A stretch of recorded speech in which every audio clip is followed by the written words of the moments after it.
I had to cover part of my grass too, by the way. I'd like to call our February 13th, 2025 Roanoke County School Board Budget Work Session to order.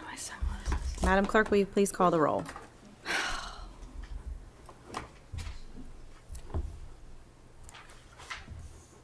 We're ready for the roll, Madam Clerk.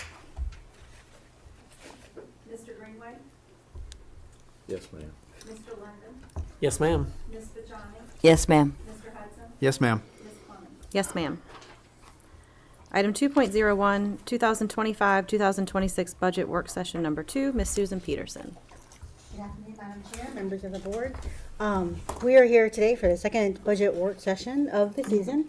This may be a long day. We've got a lot of heavy ticket items to talk about, some health insurance, compensation, revenue adjustments coming down from the state. So we'll go ahead and dive in. I did invite our USI consultants, Ms. Carrie Smith and Ms. Claire Harlan.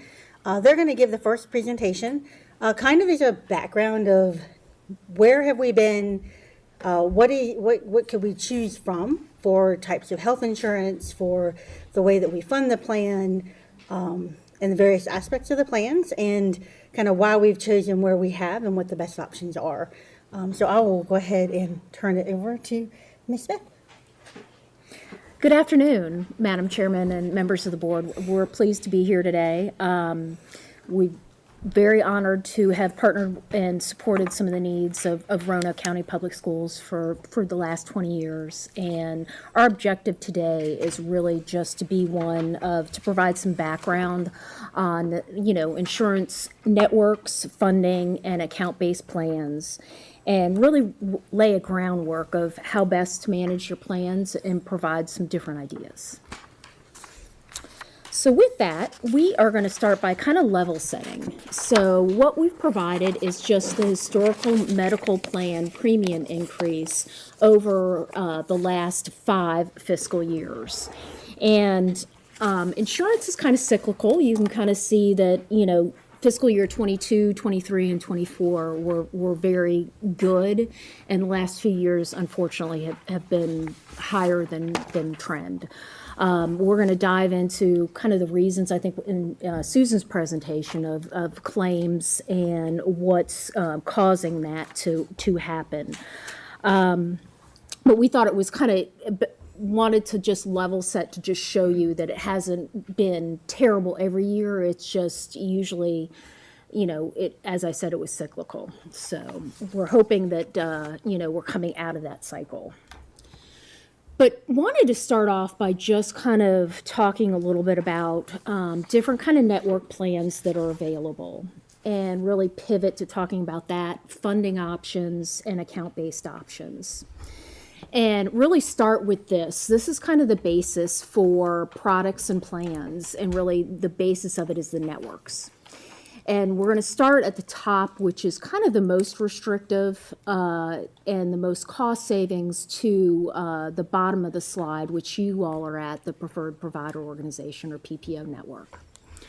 So the top left is the Health Maintenance Organization, or HMOs. They came into effect really in the 80s as insurance was climbing, the costs were accelerating, and this was an option to provide coverage with a smaller network. So it's really, you're kind of giving up, the access to all the providers, but you're getting more of a discounted rate by having a smaller network. So outlined on this slide, you have both the pros and the cons. The pros are, like I said, lower premiums and out-of-pocket cost, preventive coverage covered at 100%. And really this was, when it first came out in the 80s and early 90s, it was like the $5 copay for everything. What you're kind of giving up are the cons. It's usually a smaller network and must use in-network providers. And there was kind of a backlash from that, and we came up with the point of service network, which is kind of the center option. And that's kind of a hybrid between the first option, the HMO, and the last option, the PPO. And it kind of offers a little bit larger network. It provides out-of-network coverage. So if a provider is not in the network, then you can still go see that provider. May require some referrals. Those are kind of fallen by the wayside, but have lower costs if you stay in network. Again, the cons are kind of a higher cost for out of network and still a smaller network. So what the county schools has been on is really the last option, the preferred provider network, the PPO network. That is what Key Care is with Anthem. So that really provides the most flexibility in choosing doctors. The reimbursement is a little higher than the HMO. It covers out-of-network care. You don't need a referral to go see a specialist. But the con side of it is a little bit higher premiums and a higher deductible and out-of-pocket expenses. So that's where you're at right now. And really, the two other options are really introducing, and that's what we wanted to talk about a little bit today, is a high deductible health plan. You'll see this more in the private sector. It's called the HDHP plan. Really, it provides a lower premium eligible for a health savings account, and we'll kind of dive into that and the benefits and tax advantages for that. And it encourages people to be better consumers of their health care, to really, make prudent choices about the healthcare provider, looking for lower cost settings and alternatives. The con side of it is it's a higher out-of-pocket cost before things kick in, and can be expensive, when some things arise. So, and then the last one on there is catastrophic health insurance. And we put that on there. That's kind of the cheapest, very low premiums out there. To be honest with you, the only ones we really see with this type of healthcare are maybe like convenience stores, retail, things where insurance is very expensive, so maybe they don't have the best employee benefits. But just kind of wanted to show you the continuum end to end. So that is really more the commercial market. And then, there are two government options, Medicare and Medicaid. Medicare is once you turn 65, or if you have a certain disability, you can get on Medicare, and Medicaid is for people that have lower incomes. So that's kind of the full range of network options that are out there. And then we kind of wanted to touch on funding. So with this provides kind of a whole continuum of funding options. And this is really the vehicle to finance your medical plan, okay? And there are different arrangements out there, and they really vary by who holds the risk. So you notice on the left-hand side, that's the risk continuum. So the top one, fully insured, is the least risk to the employer. And as you go down that continuum towards the bottom, you take on more risk. And the reward for that is you pay less of a fixed fee. So some of the administrative charges are a lot lower. So you'll start at the top with minimum premium, fully insured, minimum premium, and level funded. There's really no additional risk. You're kind of locked in for 12 months with the carrier.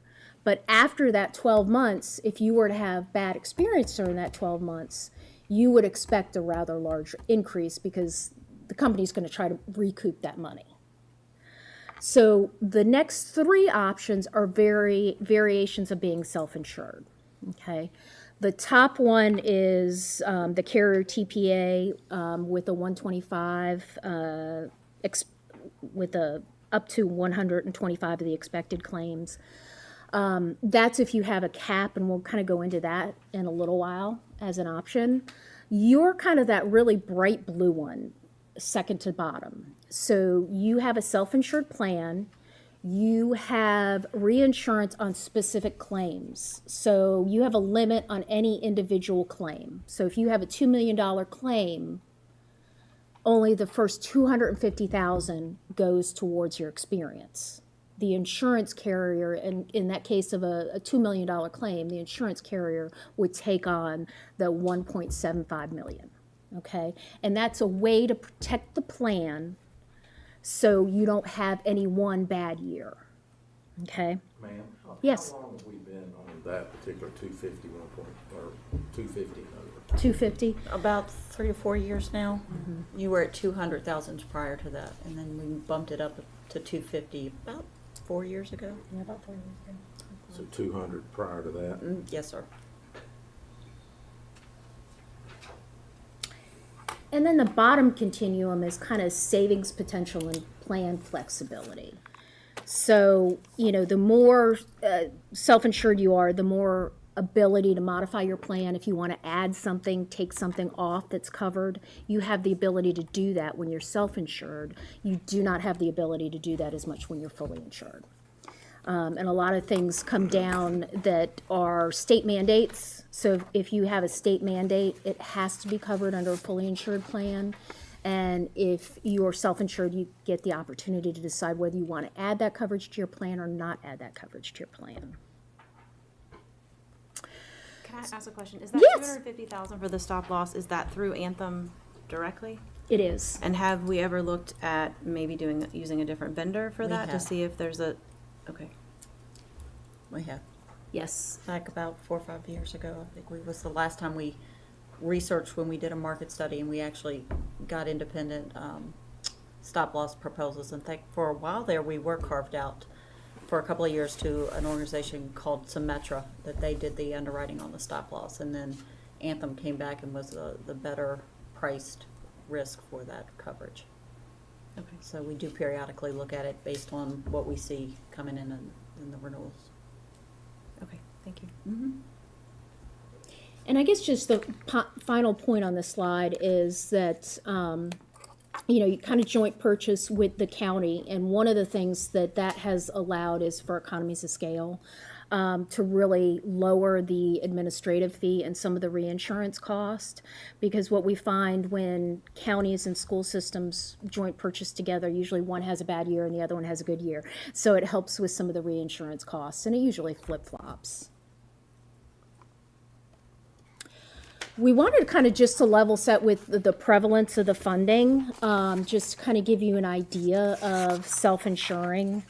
So this is a study that USI does as an organization. This is 2024 data, and we have about 12,000 employers that participate in this around the nation.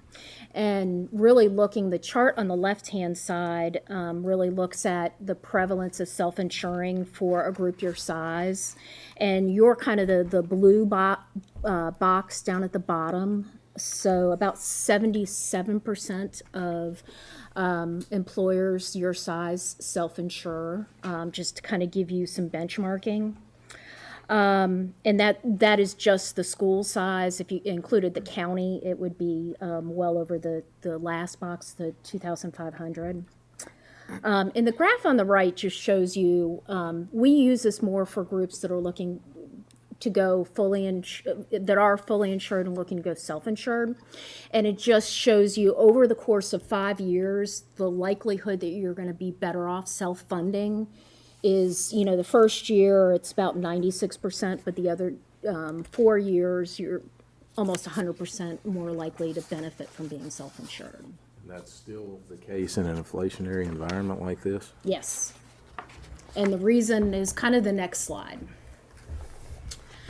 So on the left is the fully insured components of cost, and the right side is the self-insured cost.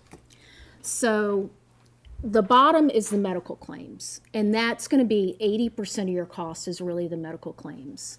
And you're running that network, so being self-insured. But if you were fully insured, it'd be the same cost. You know, a $200 claim with the discount is going to get paid about $120. So you get the $120 reimbursement for medical claims under either side. So those are comparable.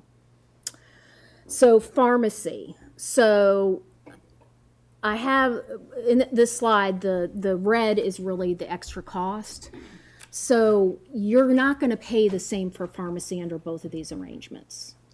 The self-insured on the right, you're paying a lot less because you're getting $3.5 million a year back in rebates. If you were fully insured, it would be the carrier's discretion to decide how much of that money you get back. So what we have negotiated in the contract is 100% of those rebates go back to the county schools.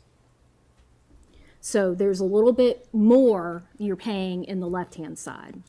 The administrative fees, you can say, they're pretty comparable.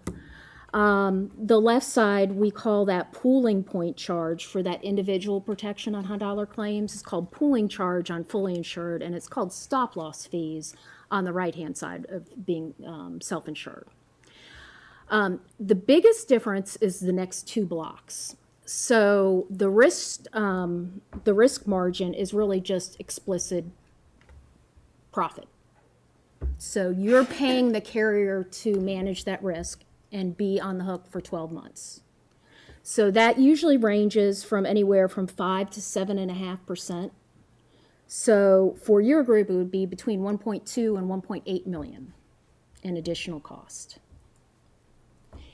And then the final piece is the state premium tax. The state premium tax is something that goes straight to the state. It's 2.25%. On the right, it is 2.25% of that stop-loss fee only, that little block on the top.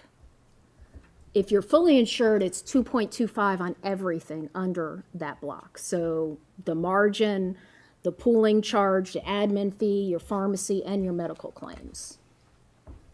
So that's going to be a lot more too. The difference is with the fully insured contract, you're locked in for 12 months, and so you have a budgeted cost every month based on premiums. And then at the 12-month mark, you get your renewal, and the carrier would kind of price it from there. And if you had a good year, you'd probably only get a 7.5 trend increase.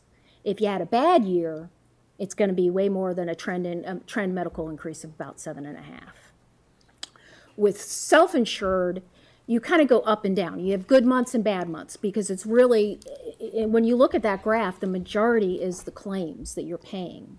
So you'll have some months that, you know, maybe people don't go to the doctor as much. And then, you know, school systems, what we usually see is during the summer months, claims usually go up because all your school teachers are out. And they're taking their kids to the physicians and making those doctor's appointments. We usually see a higher trend right around the last half of the year, the last few months of the year, excuse me, with the flu and different things like that.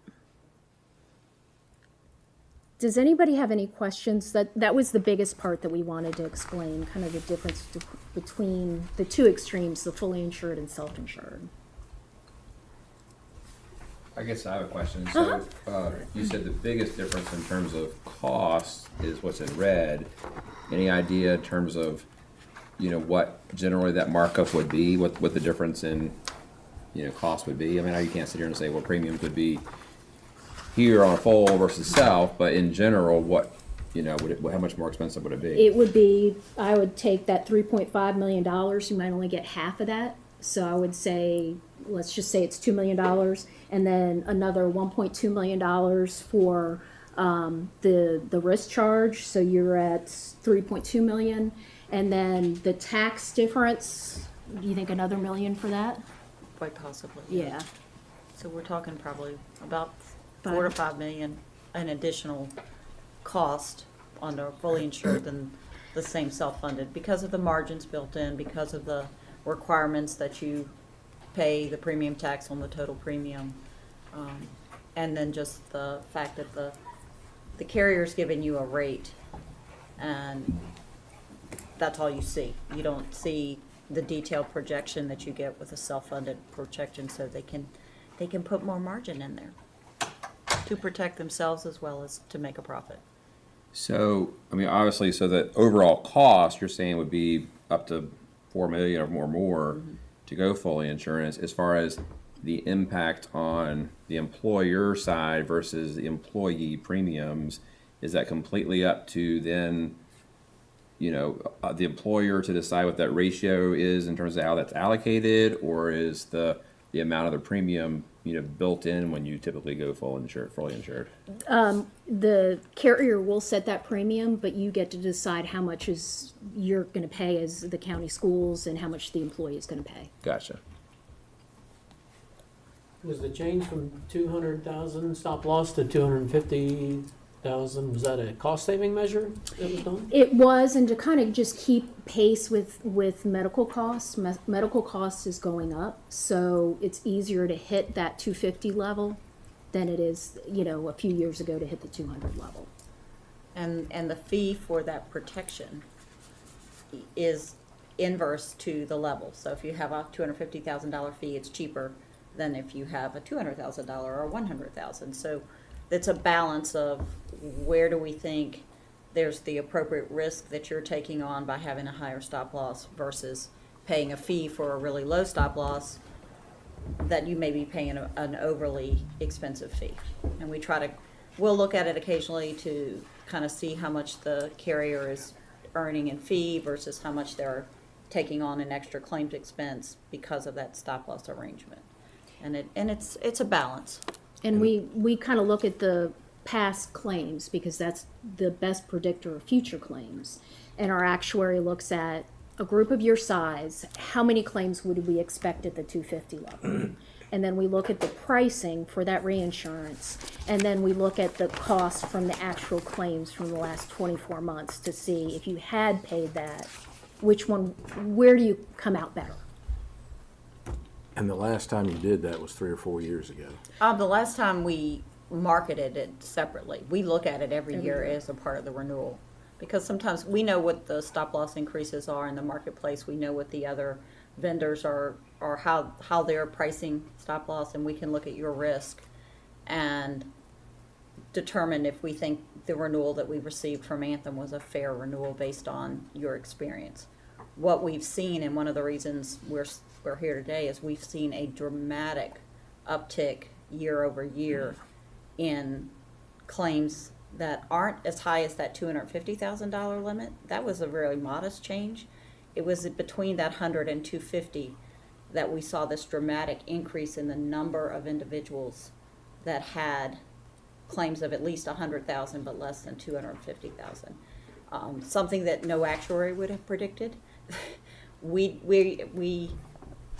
unfortunately are seeing it in several of our large clients, and we've come up with multiple reasons why we think it may be happening, but often that's not looked at until the rearview mirror of this is what actually drove that cost.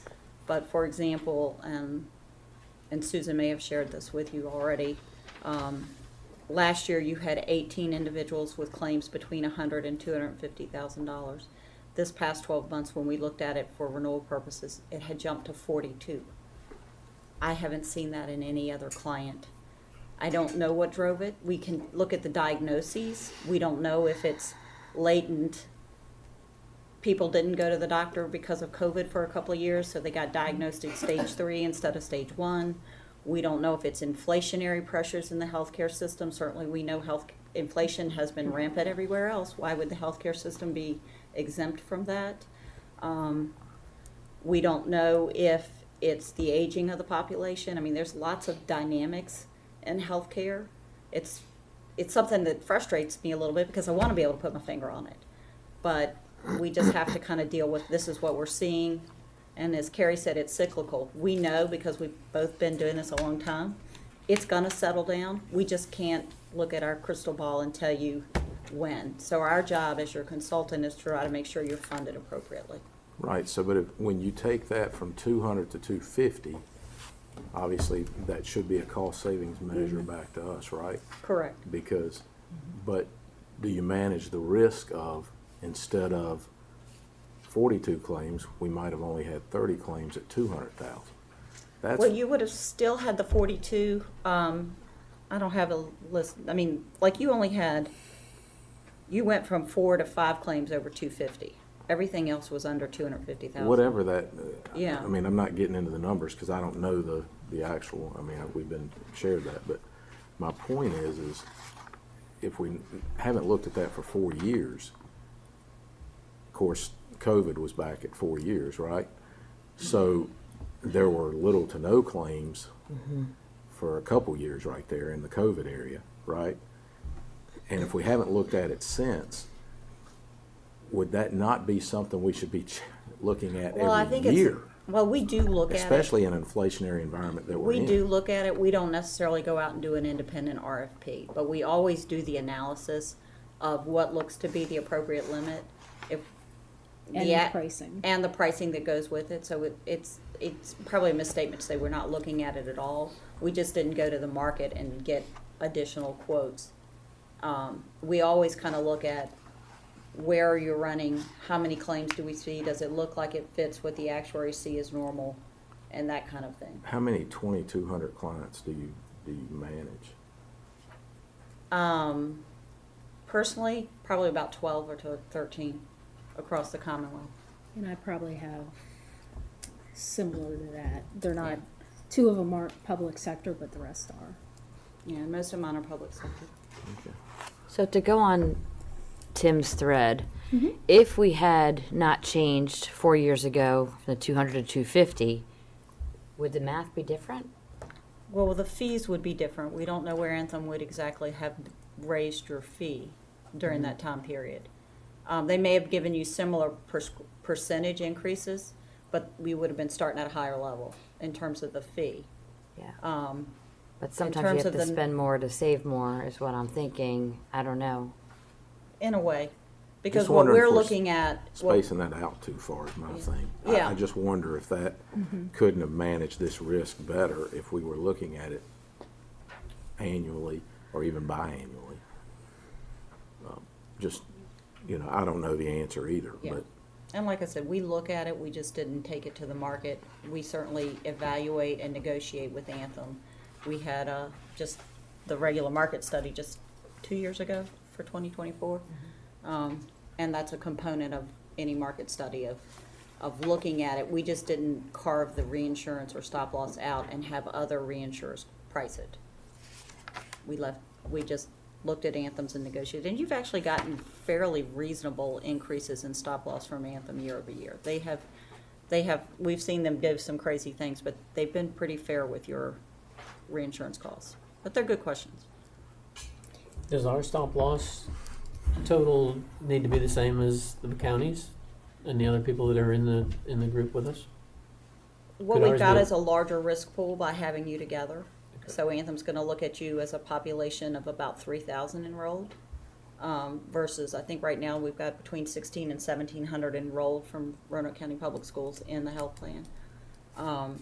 So it's a larger population. Larger populations indicate a more stable risk pool, so we think that benefits you. I would say your stop loss limit is very similar to several similar sized jurisdictions that we work with. We have some that are higher, we have some that are a little bit lower, but you're right in the ballpark with where everybody else is. I have a question about pharmacy. So do we look at what percentage that is? I mean, if we have a really high percentage in terms of pharmacy, can we look at other strategies that might help with that? Are we looking at what that looks like in terms of dollars spent on just pharmacy alone? Yes, and We have done that. When we have an unbundled approach to pharmacy. So right now, your pharmacy partner is Anthem's pharmacy benefit manager. But if you think back a few years ago, we had literally carved it out to a separate firm. It was known as Welldine. What was Before it? that, it was Express Scripts. Welldine. So even though it is Anthem now, it is Anthem because Anthem gave you the best pricing when we went out to market. The rebates beat everybody else. The rebates, we negotiate fixed costs on generic medications. I know you think of generics as the cheapies, but sometimes there's a lot of profit in their cost. So we negotiate a per pill reimbursement on generics that is really a unique strategy of USI's. So we, in doing that, the projected savings was in the millions for the total group. And we have seen Anthem come to the table each year with a bigger commitment on rebates that they pass back part of it in a fixed manner up front, and then the rebates follow through as they come through on a quarterly basis. But you definitely, I feel very comfortable that we analyze that on a yearly basis. every So year. you're looking at that, okay, every year. Yep. Yeah, and to make sure we're very comfortable that Anthem really kind of stepped up to get that business back because they didn't like it being administered by somebody else.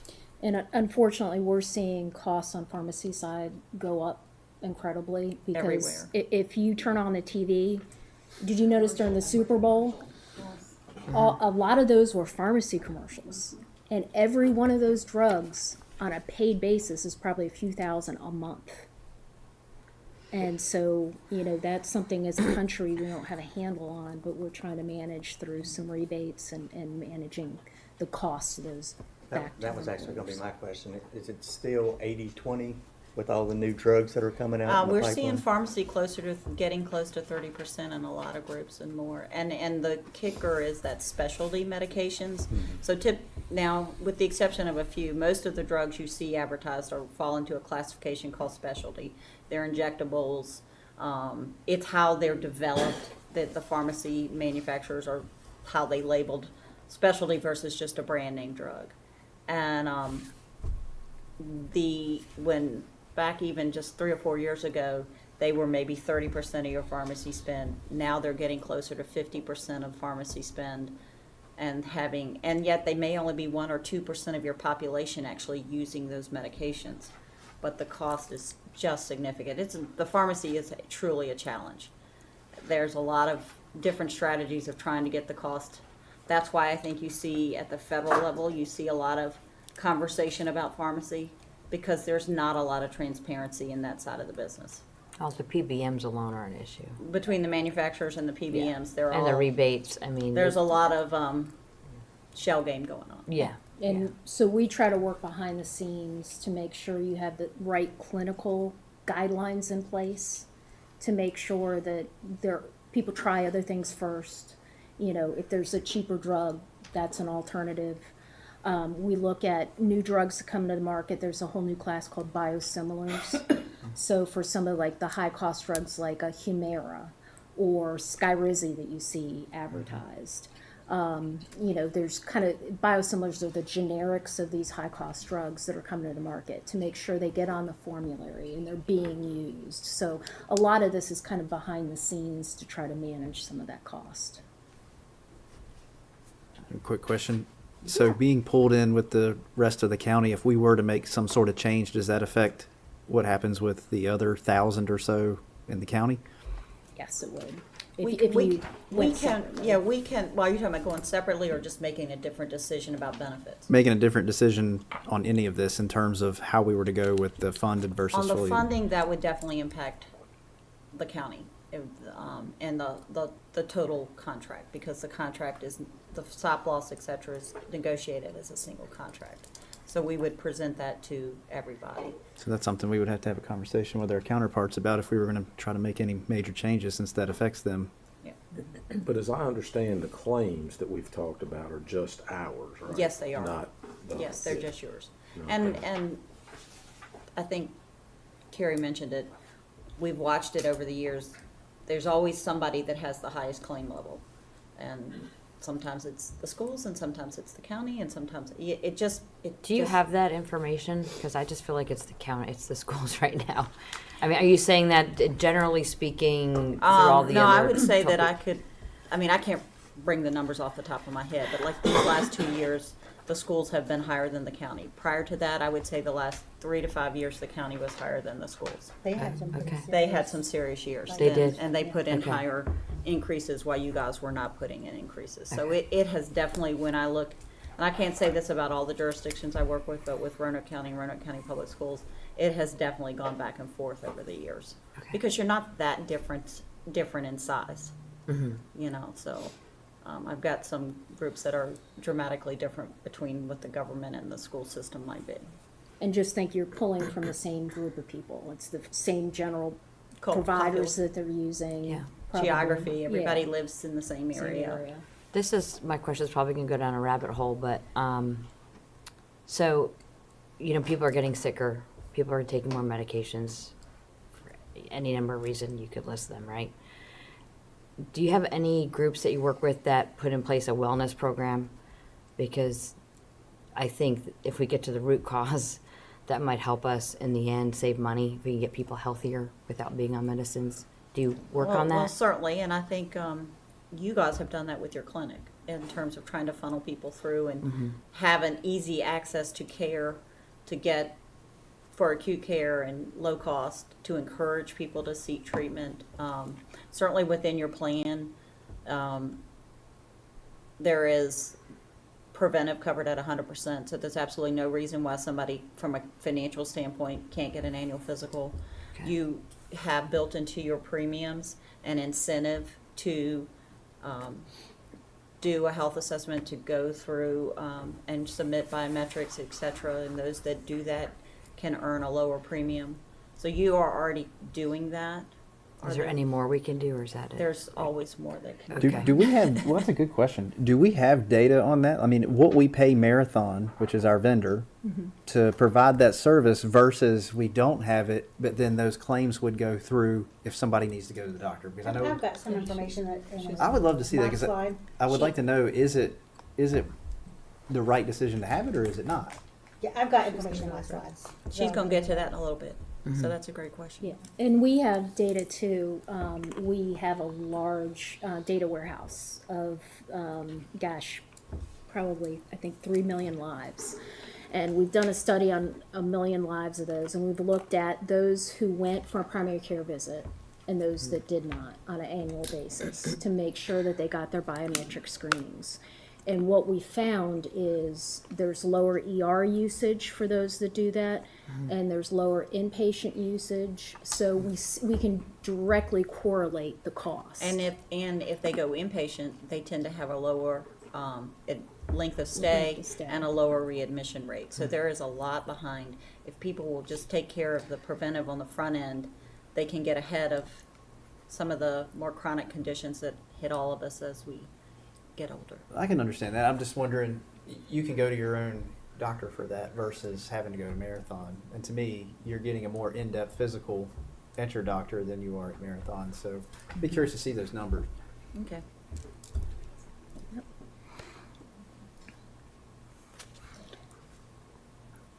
And the rest of this, please interrupt me with questions. It's a lot better to have a dialogue going back and forth.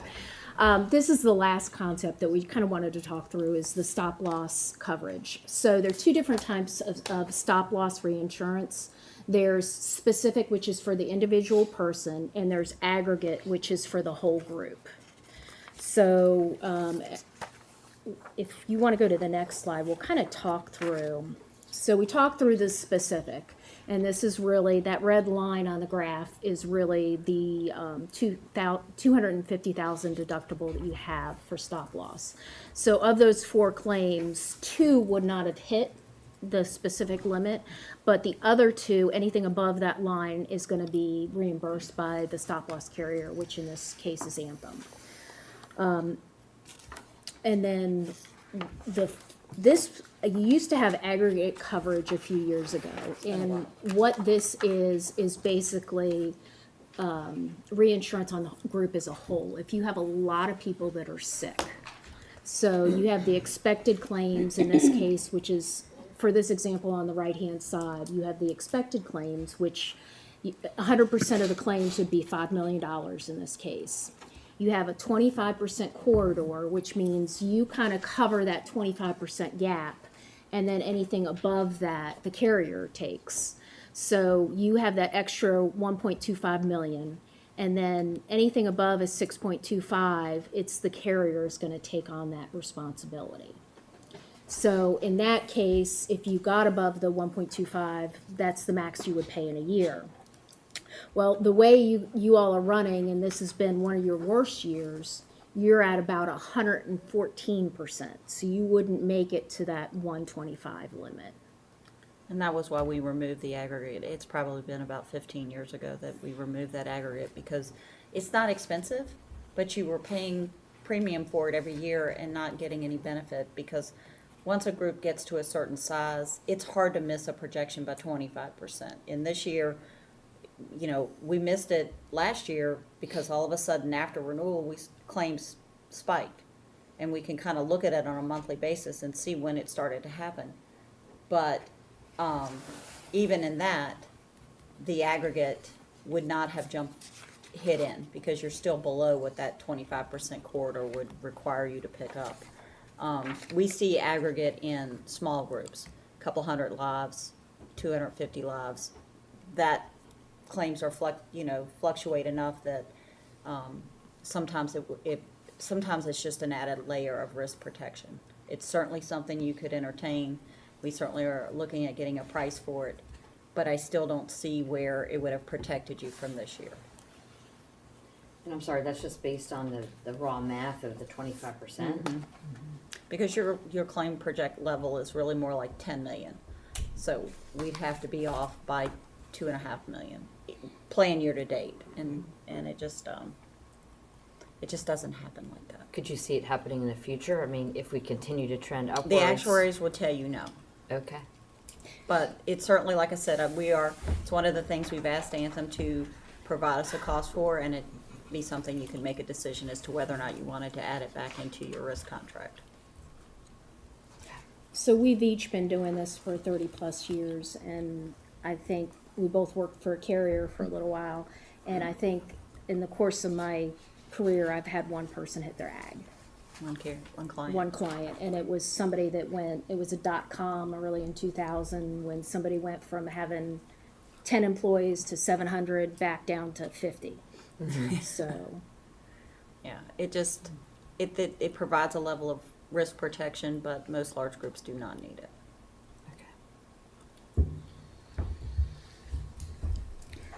So one of the topics we wanted to kind of pivot and talk a little bit about were these account-based plans. So the county schools has a health reimbursement account, and we wanted to kind of talk about a health savings account and kind of walk through some of the components outlined on this slide and provide kind of an overview for you. So right now, the HRA plan has you as the employer contribute $500 for a single person and $1,000 towards family coverage, and it is totally employer funded. It is funded on paper, which means if the employee doesn't use it, you only fund it when they actually use it. Okay, you don't have to fund it up front. A health savings account is the employer can make a contribution or not make a contribution. The employee can contribute towards it, where right now, the HRA, only you as the school can contribute towards it. The employee contributions, I just talked about, as with HSA, you can make a pre-tax contribution towards it. So the health savings account really becomes a vehicle for saving for future medical expenses. I have one, and I'm saving it so when I retire, I can fund my retiree medical expense because it's not getting any cheaper. And it's not being funded by our employer. Yeah. And it's not offered by our employer. Right now, the account ownership is you own that HRA. As the schools, you own that money. With the HSA, it's owned by the employee. So as soon as they put money into it, it's their money. If you put money into it, it becomes their money. So where the ownership now is currently only held by the school. You can use it for the same kind of stuff, qualified medical, prescription drug, RX expenses, vision, dental, can all be reimbursed with either one of these accounts. The unused funds roll over from year to year up to $25,000. With the HSA, it's always their money. Deductible and out-of-pocket, plan-specific deductible limits. The HSA is really, a lot of the guidelines are set by the government because this is such a tax benefit to the employee. The IRS gets involved every year. Flexibility and usage. Real quick. Yeah. You mentioned the key care plan on that. The deductible and out of pocket. Yes. So what about health keepers? Like, is that something that we look at? Is there what's the difference between those? Is there better pricing? Yes, there is a difference in pricing. The health keepers is their HMO, what I had started out with on that first graph. Okay. So there is a little bit of savings. In Richmond, there's more of a difference in network cost between the PPO and HMO, but there is It's like almost, it's about 2.5 2.5 to 3% in the Roanoke Valley area. difference in average reimbursement between PPO and, or Key Care and Health Keepers, to use their brand names. And the And so the network's a little there are smaller. some providers who are PPO only in Virginia, and there's some that take both the PPO and the HMO, take both Key Care and Health Keepers. And, So is Key Care and Health Keepers two different groups, but it's synonymous? they're both owned by Anthem. Okay. Key Care is what Anthem calls their PPO network. Health Keepers is what they call their HMO or point of service networks. Both of them operate off of the Health Keepers network. So the Health Keepers has slightly lower reimbursements to the doctors, in the neighborhood of 2.5% to 3%. So there are some doctors that don't take Health Keepers that might take Key Care. So there would be potentially some disruption within Virginia for some individuals if you made that move. But it's something we can But evaluate. it's cheaper by 2 to 3%? Like, Yeah. what would our savings be going from Key Care to Health Keepers? It would be in that neighborhood of about 2.5% 2.5% of what? of claims. Of claims. And the schools have never been on an HMO. No, You've because always there kept a used to be a larger- greater difference between the HMO network and the PPO network in this area. Over time, more doctors have taken Health Keepers. There is still some disruption. I've looked at it for a couple other clients that are located in this general area, and it's gotten better over time, as more doctors are open to taking Health Keepers as well as Key Care. Of course, this has been 25 years ago, but, you know, we introduced HMOs in our private sector plans. I can't imagine schools haven't done the same thing, because there was a huge savings back then. There was more savings back then, but there was also greater network disruption, and they made, I think. I get that, but the savings to offset the network, to me, Made it okay. well, sure. Yeah. It was a huge. It wasn't, you know, a slight. Now, I don't, again, that's 25 years ago. No, you're not wrong. So now the HMO idea is not the same savings that it was back then. No. No, because people don't want to have the smaller network. So the HMO has grown to be a larger network, and so some of that cost savings has eroded. So in that sense, is Key Care versus Health Keepers, if the network's smaller, similar to that? It is. Formula? Yes. If you think of it in concentric circles, the Health Keeper is going to be the smaller network, point of service is a little bit bigger, and then the PPO that you're on is the largest network. But more and more physicians, you think, in our area, if you did an analysis, are using Health Keepers more? Yes. Yes. So it's like AT&T versus Verizon. Yes, it is. Yes, it is. Can I ask you a question? Yeah. With the HMO, if you were on vacation or out of state, Great do question. you have a doctor to go to? Yes. You do now. You do now. This is That a just very changed- recent change Yeah, for that Anthem. just changed, I think, even at your last renewal, it wasn't this way.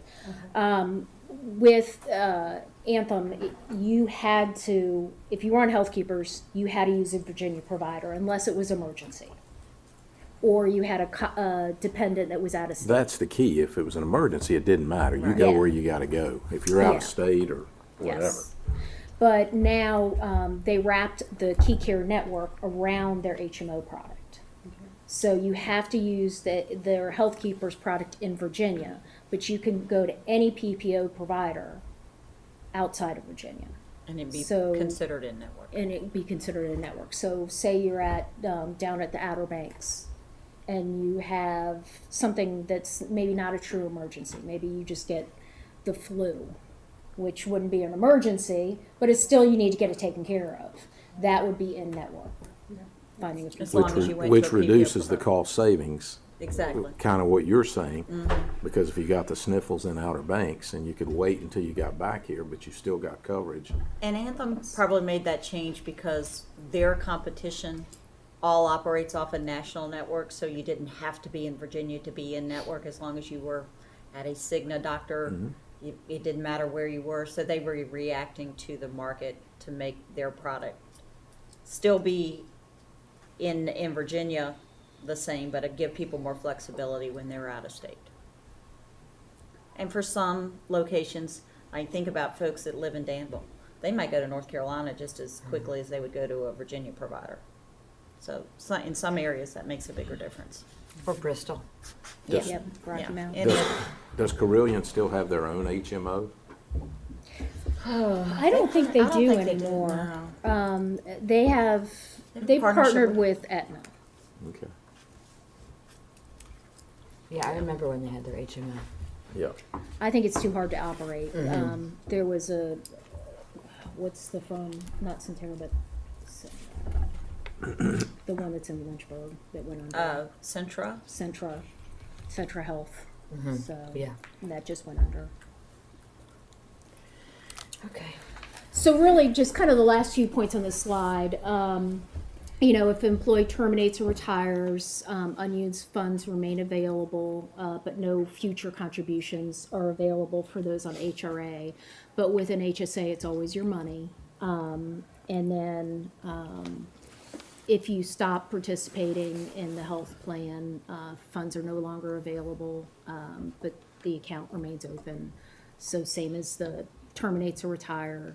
And the cost level are lower generally under an HRA for an employer because, you know, you all are very generous. You roll that account year to year and you let it grow up to $25,000. There's a little more risk in an HSA with turnover. If you make it a deposit for that employee and they decide to leave your employment the next day, it's still their money. That risk is somewhat reduced because I know teachers are under a 12-month contract. So, and you have flexibility in how you would make an employer contribution to an HSA. I have clients that make it monthly or pay period. I have the others that make it annually or semi-annually. So you could take your population into consideration and decide, especially with teachers having an annual contract, maybe it makes sense to not do it all at one time and have teachers leave contracts and whatever. So, but you have a lot of flexibility in how you choose How to you do fund that. it. And private sector is doing a lot with HSAs. I mean, that's kind of the norm if you're in a private sector employer. And we're seeing more and more public sector offer it Adopting. as a choice. Yeah.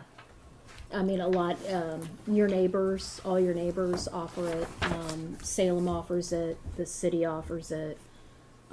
So what would the savings projections be for us if we did offer something like that?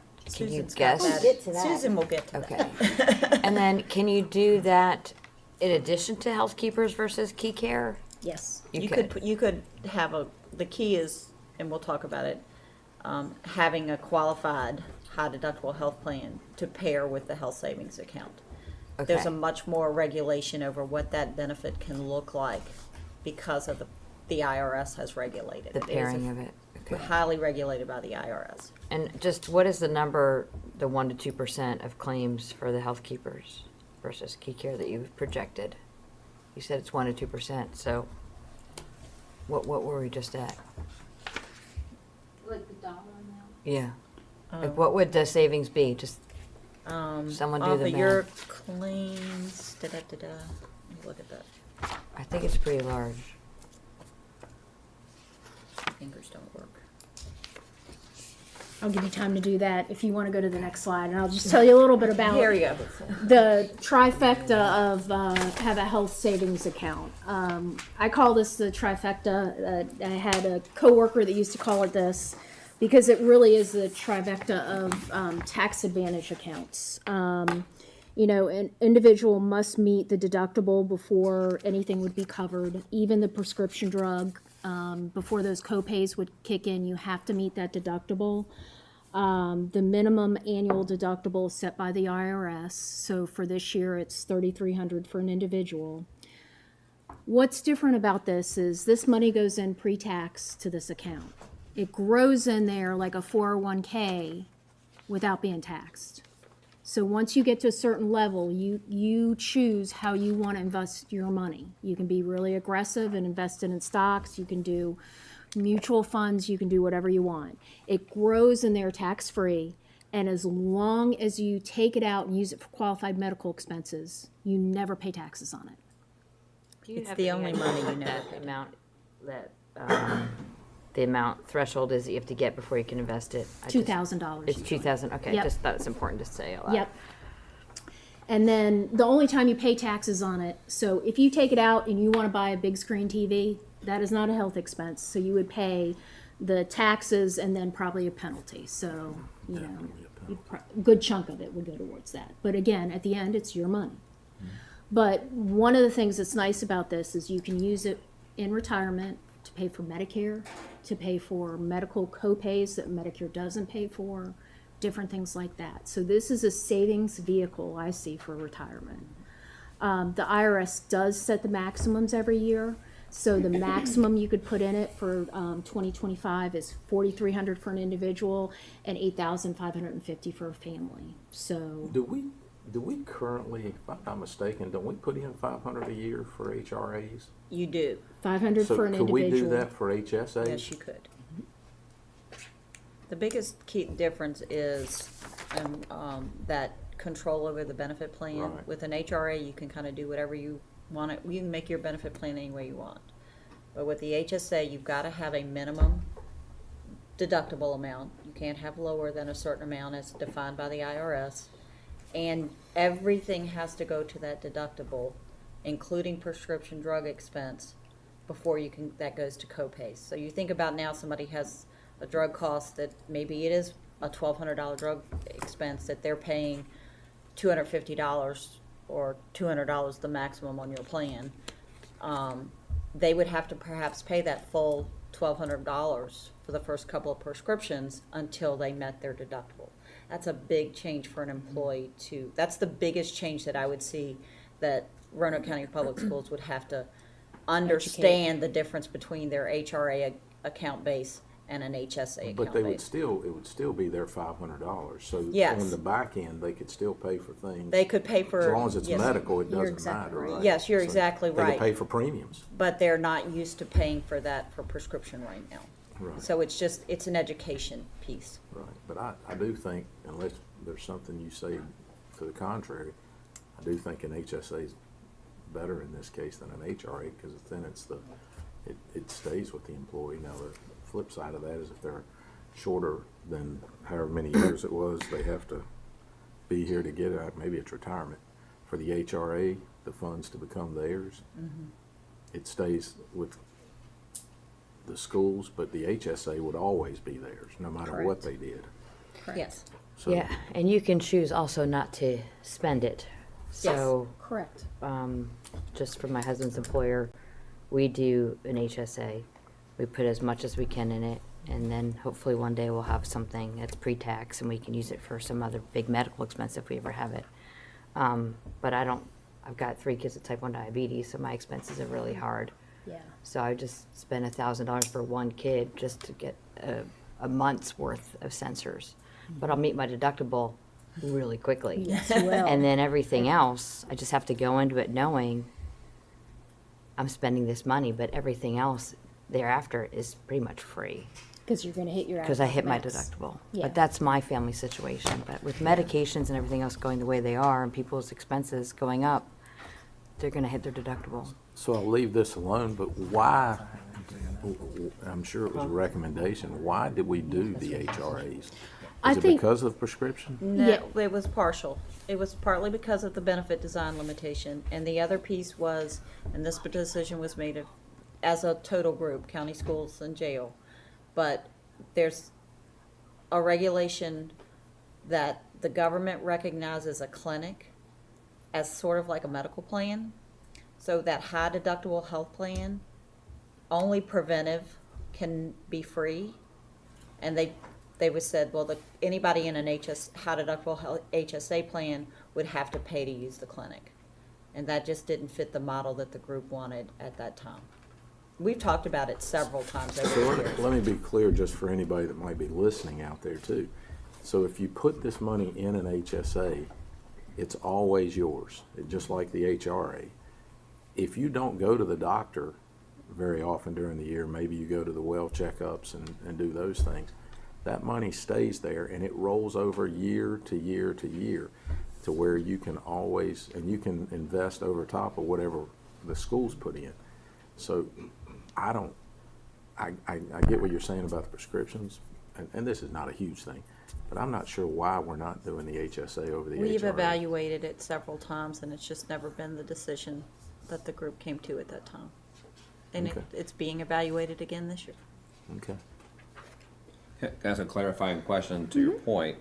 Mr. Hudson asked earlier, what can we stop doing, or in terms of not continuing to be in the group with the county and the jail. I mean, as far as I understand, all of these options, HSA, these different deductible plans, can be decisions we make now. The only thing we couldn't do now without breaking away from the county and the jail would be to, let's say, go to full insurance. The funding and the funding is a piece that you have to make that decision together. But we can work with Anthem, and if you wanted to add a high deductible health plan and the county did not want to, Anthem would let you do that. Or if you So wanted that to, is a decision's on the table. Yeah, and on top of that, it is a tax-saving vehicle for the individual. So if they wanted to take another 2,500, I don't know, what do we get, 500? Yeah. 500 So or if they 1,000. wanted to add another 2,500, it would reduce their taxes, or it'd be tax deferred, but it would reduce, Well, what their liability. You can do that with the other as well. Like you can what's the limit on that? It's like On the maybe- HRA? Yeah. No, it's only what the employer puts Yeah, I in. mean- The But employee's you not can allowed. you can have money deducted out of your paycheck every Flexible month. benefits. Flexible Sure. benefits. Oh, for Yes. that, but that's a use it or lose it. If you don't use it Right. in that year. But you it's lose- similar to what you're saying. No, the same expenses that can be reimbursed from an FSA could be reimbursed from an HSA.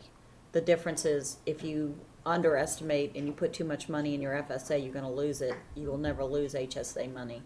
The other piece that we've got it kind of down here that is an education point is because it's regulated, the government says if you are in a HSA plan, no one in your family, whether they're covered under your health note, like your spouse, cannot have an FSA. You cannot have an FSA because it's just a regulation. So, or you can't contribute to the HSA.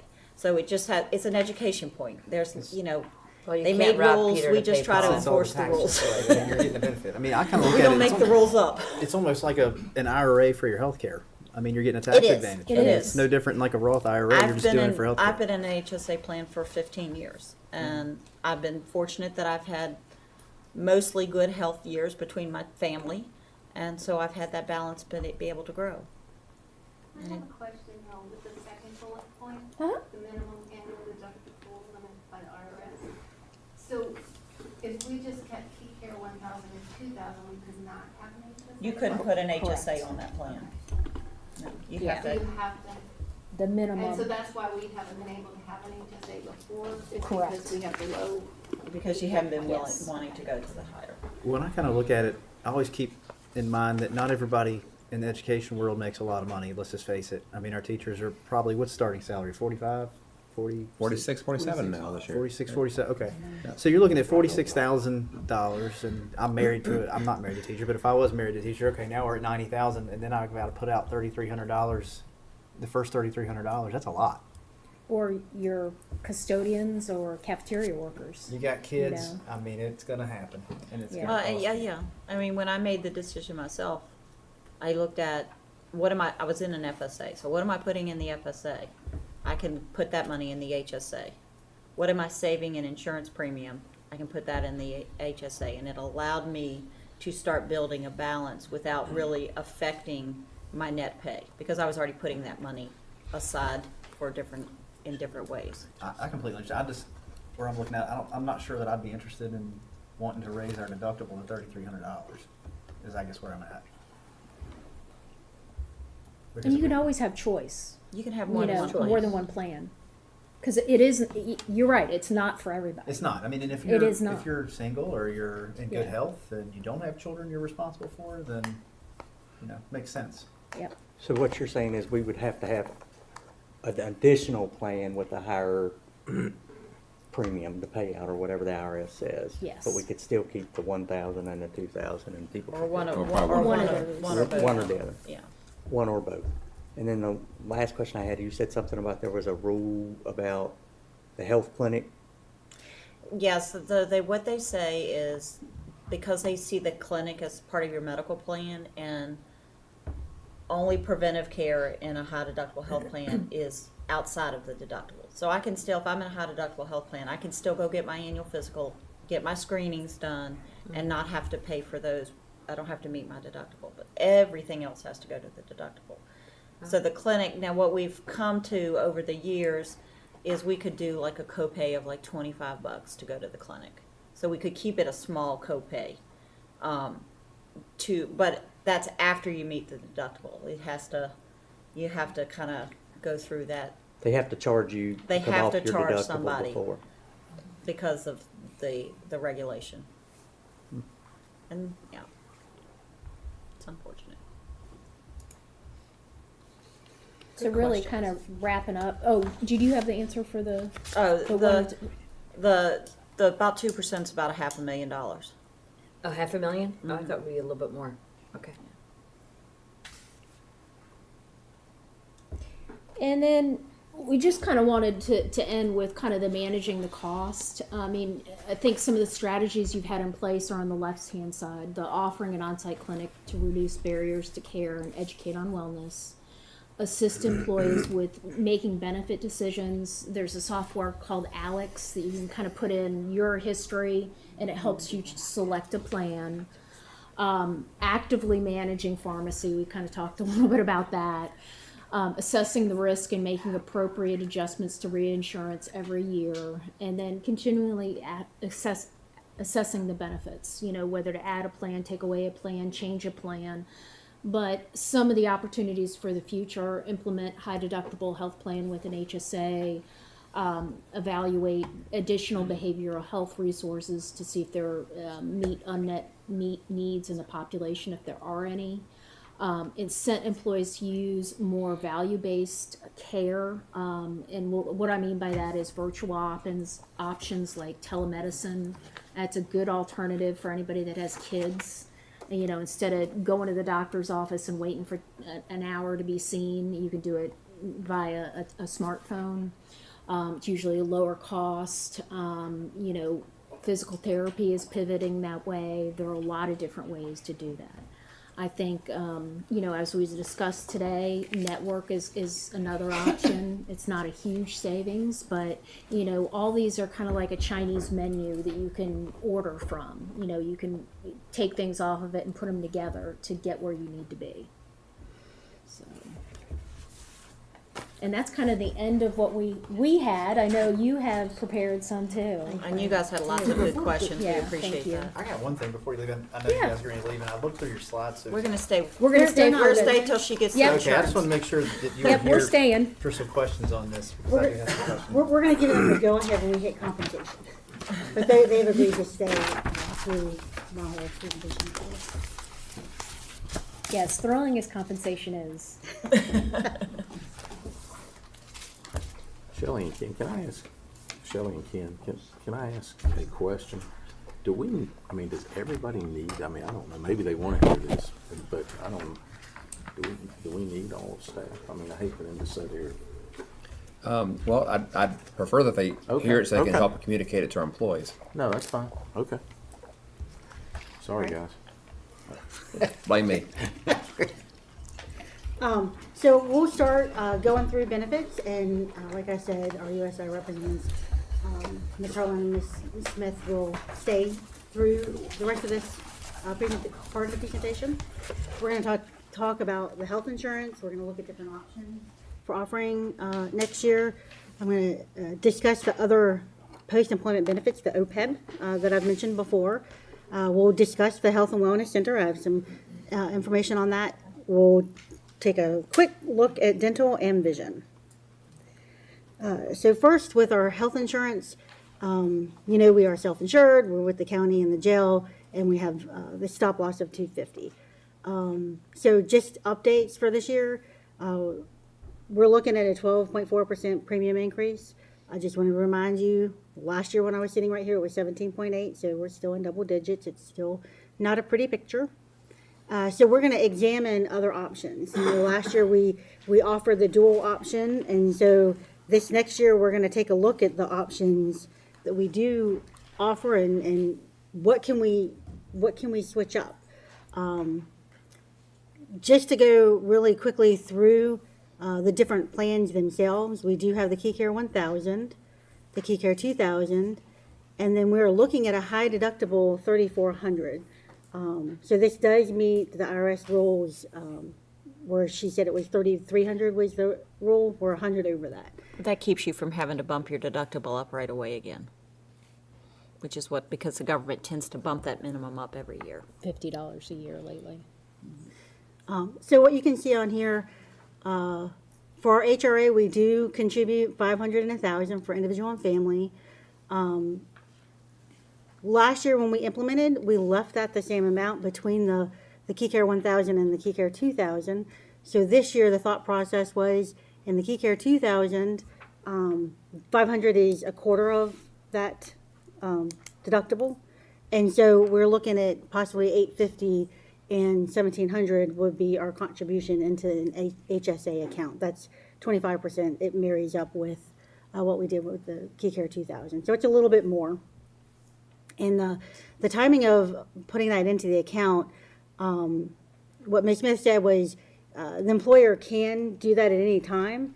Our practice has been to put the 500 or 1,000 into the account that Flexible Benefit Administrators holds for our employees in August, so that they have access to it right away to help offset that higher deductible that has been our plan all along.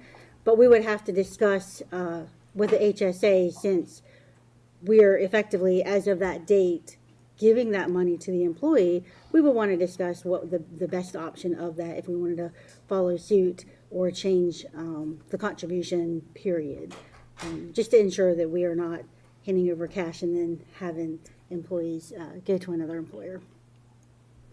So the deductible, you can see the KeyCare 1000, 2000, same as current year, and then with a high deductible 3,400, the in-network would be a 3,400, 6,800 deductible, and I think they really brought it home that will get spent before any of your co-insurance or co-pays come into effect. For out-of-network, at the high deductible, it's 4,000, 8,000. Going into co-insurance, pretty much the same, 20%, 40% for in-network, out-of-network. That's the employees portion. Maximum out-of-pocket. So the KeyCare 1000, same as what we've always had, 3,500, 7,000. I did have an error when I presented last year. It was just a typo. Looking at way too many numbers. The amount that we have and we're honoring right now and what you voted on is not the 5,000, 10,000. It is a lower amount.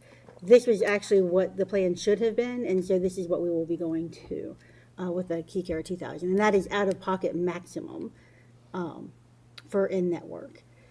At the high deductible, out-of-pocket maximum will be 6,000 and 12,000, and then out-of-network, that'll go up to 7,500 and 14,000 for the high deductible, and then all the rest did stay the same for the KeyCare 1000, 2000. And you can see the prescription co-pays. And the interesting thing, so with the prescription maximum out-of-pocket, the KeyCare 1000 has limits, and then the KeyCare 2000 and the high deductible, that is combined with your medical deductible and maximum out-of-pocket. So those are the three plans, and what we're going to do in the next couple of slides, and you may want to grab your big piece of paper. Your really long piece of paper basically lays out the next several slides. So I'm not sure which is going to be easier for you, but I had to truncate them so that you could see them on the screen. But the big one may be easier for you to watch. The first option was to stay where we are. We offer a KeyCare 1000 and a KeyCare 2000. Oh, and I failed to mention, everything is color-coded. So anywhere I'm talking about the KeyCare 1000, it's going to be in red. Anywhere I'm talking about the KeyCare 2000, it will be purple. And then the high deductible will be green. So visually, I'm kind of a visual person, so I think that'll help as you're looking at the schedules that I've provided. And hopefully I didn't make any mistakes on the colors. So for option one, like I said, it's the same KeyCare 1000, 2000. and we ran through a 12% premium increase. And so you'll see on the left-hand side are the 12-month monthly rates. We only show 12 months because for simplicity purposes, it would be really difficult to go through the 12-month, 11-month, the 10-month, all the different scenarios. So we just look at the 12-month for planning purposes. But then on the right-hand side, you'll see the percent and that's only the impact on the employee. So the blue text is the employee. How much they will have taken out of their paycheck in addition, or the incremental increase on a monthly basis, and then what the impact over the whole year would be. So you can see those rates. And what I did for these, for no better way to look at them, I took like if it was a KeyCare 1000, the top level is always compared to what the KeyCare 1000, the smaller deductible is always compared to the KeyCare 1000 of what we have this year, like when we show different options. The KeyCare 2000 or the higher deductible will always be compared to the current year KeyCare 2000 premium. So option 2 would be to drop the KeyCare 2000 and introduce the high deductible 3400. We would keep the KeyCare 1000. And when we show these different options, what you're going to see is you're not going to have the same premium for the same plan under the different options because of the different claims cost expected, the actuarial amount that we're planning to spend, because, you know, under the high deductible 3400, the employee's going to pick up a little bit more of that cost. So that's a smaller cost to us. And so this is only a 9% increase in the premiums, as opposed to the 12% we saw on the last slide. And again, you'll see the monthly amount and the annual amount.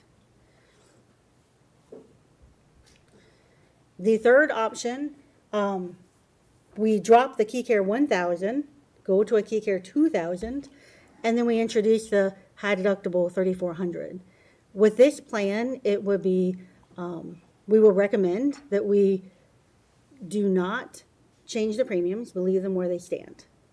And so our employees, the thought is, only if you stayed in the KeyCare 2000 would you not have a change, right, of your additional risk that you're going to pay for. But if you're in the KeyCare 1000 and you go to the KeyCare 2000, the individual is taking on more of that cost. If you're in the KeyCare 2000 and you're going up to the 3400, the individual employee is taking on more of that cost. And so we thought it best to not charge them an additional premium this year. About this, can you give us the mix kind of where we're at now with the KeyCare 1000, 2000, like You've got about 40%. You got about 40% in the KeyCare 2000. 40%? Yeah, you had a really good adoption rate last year. Yeah. At 2000? Yeah, And so then 60 and and KeyCare 1000. So more in the 1,000. Yeah, but since this was the first year the 2000 was offered, you guys had the highest adoption rate, I think. Well, certainly between you and the county, you guys had a significantly higher adoption rate. So they're lower on their side. Yeah, and it's all in a contribution strategy and how. It's hard to get people to move off the plan they're accustomed to, Sure. unless you make people totally re-enroll. Okay. And one thing, so we did introduce she mentioned the Alex, the Jelly Vision. We introduced that last year, and it was well received, and a lot of folks did use that to identify which plan they would want to go into. If we went this direction, we're definitely going to, keep investing in that program, because I think it is valuable to help our employees understand which plan is better for them. It wasn't cheap. I think it was like 30,000 for It that is about program. 30,000. I remember. So as we're going through this, I just to have a number's sake, it would be nice to know what the health keepers would be eventually. I know that's going to require you more work, but it just kind of gives us some comparison too. I know you can't do that now, but it certainly would be nice, Okay. especially if they've expanded their network. Yeah, so I was explaining, I think when people traditionally think of an HMO, to y'all's point, I think of the old Oldsmobile commercial, you know, but what I'm hearing, what everybody's hearing this evening, it's not your dad's Oldsmobile, it's not your dad's HMO, they're different, so maybe there could be some advantages, I don't know. Typically, I mean, we're, you know, looking at HMO, I mean, does that automatically imply some sort of deductible amount, or does that depend? You could take Any- your Key Care 1000 and just put it on the Health Keepers Network and not change a single deductible co-insurance or copay in that plan. It just would mean the network was changed. HMO used to mean you had to have a primary care physician, you had to get referrals, you didn't have an out-of-network benefit. That's kind of gone by the wayside. So now it's just a matter of you would not be able to, in Virginia, go to a non-Health Keepers provider. That would be the extent of it. What I made a note, we'll look at the Health Keepers impact, and I'll ask Anthem to run me a disruption report that will show us exactly who would be, not which physicians would be impacted and what the, like, Yeah, is how it- many unique members use Right, these if it's doctors. 100% or, I mean. Yeah, so we'll That run would be that, a no- we'll run that disruption. not a report. wise We'll get them to decision. run And that for disruption. clarification, when you say they can't go, are They- you saying they won't pay for a doctor that's outside? They would have used to they would for pay it. at the out-of-network benefit level. Right. So it would be at you can still go to 60/40. any doctor you want to. It would be at a higher. You would yeah. pay more out of your Right. pocket. Correct. If they weren't in gatekeepers. In-network. But, or- Right. but you're saying still that would be an option. Housekeepers, You wouldn't be, everybody wouldn't be forced to go on an HMO. You could still elect to pay more to be on the current plan. As long as you kept one of these plans with the Key Care Network. So you can mix and match. So maybe on this slide, maybe have the high deductible plan can be on the Health Keepers, and maybe you keep the 2,000 on the Key Care, the PPO. Just to give people options. Yes. Because everybody's situation is different. Is different. Oh, that might be So nice. it's just 2% cheaper for whichever one of these you do. Yeah. Yes. I got it. So it would So it's dilute not the like a separate savings thing, some, but it it's- would allow people a little more of a glide path to. So it's not necessarily a separate altogether deductible option, it's really just a variation of one of these. You would, but you wouldn't offer. You wouldn't You wouldn't offer a Key Care 2000, and if I take 2000, I can choose between Health Keepers or Key Care. It would be Right. when I make that election, it's either Health right. Keepers or Key Care. But it might give people the option to get into healthcare at a cheaper Yeah. rate, and it might save us money. And it sounds like from what you're saying that probably 85, I would- 90% are already in the network. I think we'll see more than 90%. Wow. I do. We just ran a disruption for a locality south of here, and what popped out was chiropractors, and I can tell you it's going to be the same. Yeah. You know, some labs are going to be different. Anesthesiologist, I think. It's not too bad on that, but the biggest ones are the chiropractors and things Mental like health. physical. Well, did you see that? I haven't Yeah, seen that. mental Uh-huh. health and chiropractic. And the reason the chiropractic is different is the way Anthem contracts with chiropractors for Health Keepers. They have a third-party vendor that manages it, so it's a smaller subset of chiropractors, and so we see more disruption there. Over 90% are in network. Lord, why would we not look at that option? I think now that they've made the change with the wrap on the outside of Virginia, it makes it an easier switch. Before that, it was a tougher sell. Well, it would be a win-win for our employees and for Roanoke County. Absolutely. But let us run that, Anthem can run that disruption report fairly Okay. quickly, so we'll get that for you. All right. And you can look, you can sort it, it'll be in an Excel format. Mm-hmm. So you can sort it by the ones that aren't in the network and see who's not in the network, because that's usually telling. Okay, That's the definition of a good network. Is my doctor in it? sure.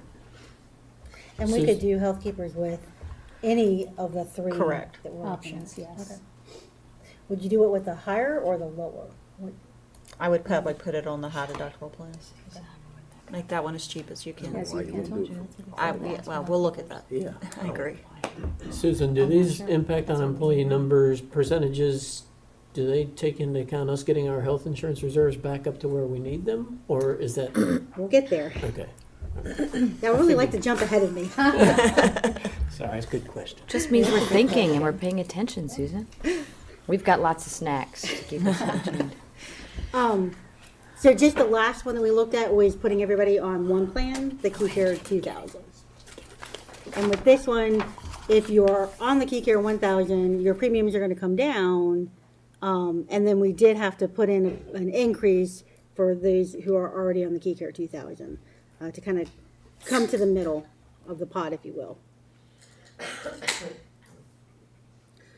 And so, Mr. Linden, to your point, this kind of summarizes everything, and on your big sheet of paper, this is kind of at the bottom of that sheet.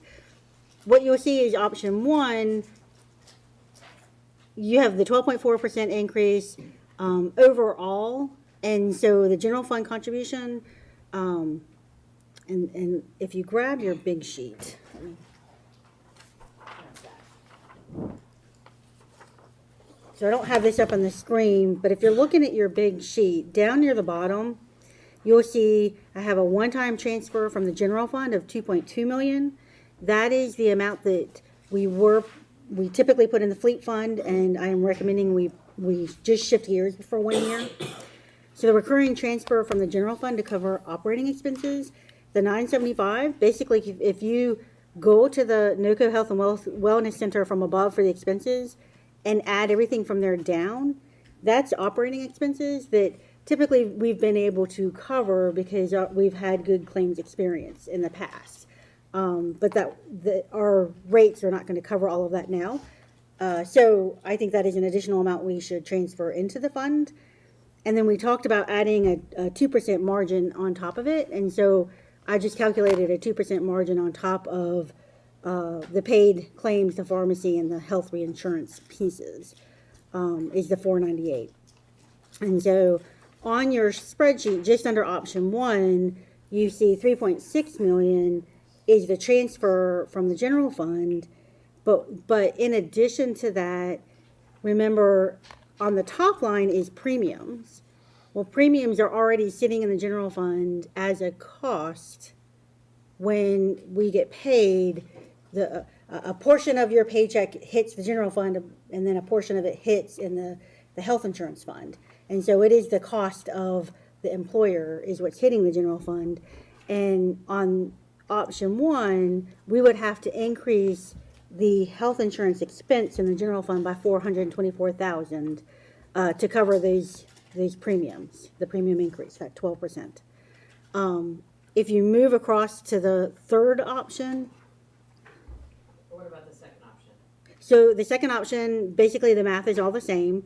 It's the 2.2 million, 975, the 2% margin is 483, and then the additional premium of 9% is 386,000. And so that totals the 4045, 713. So I kind of totaled the total general fund cost on the sheet for you.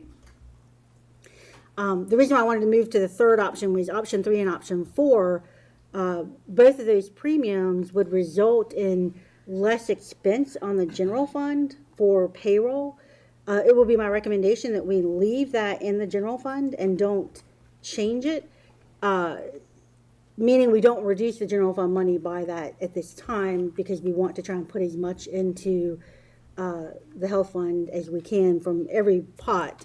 And so this would be a cost to the general fund of 2.8 million once you add up the 3.6 transfers plus the negative 755, 187.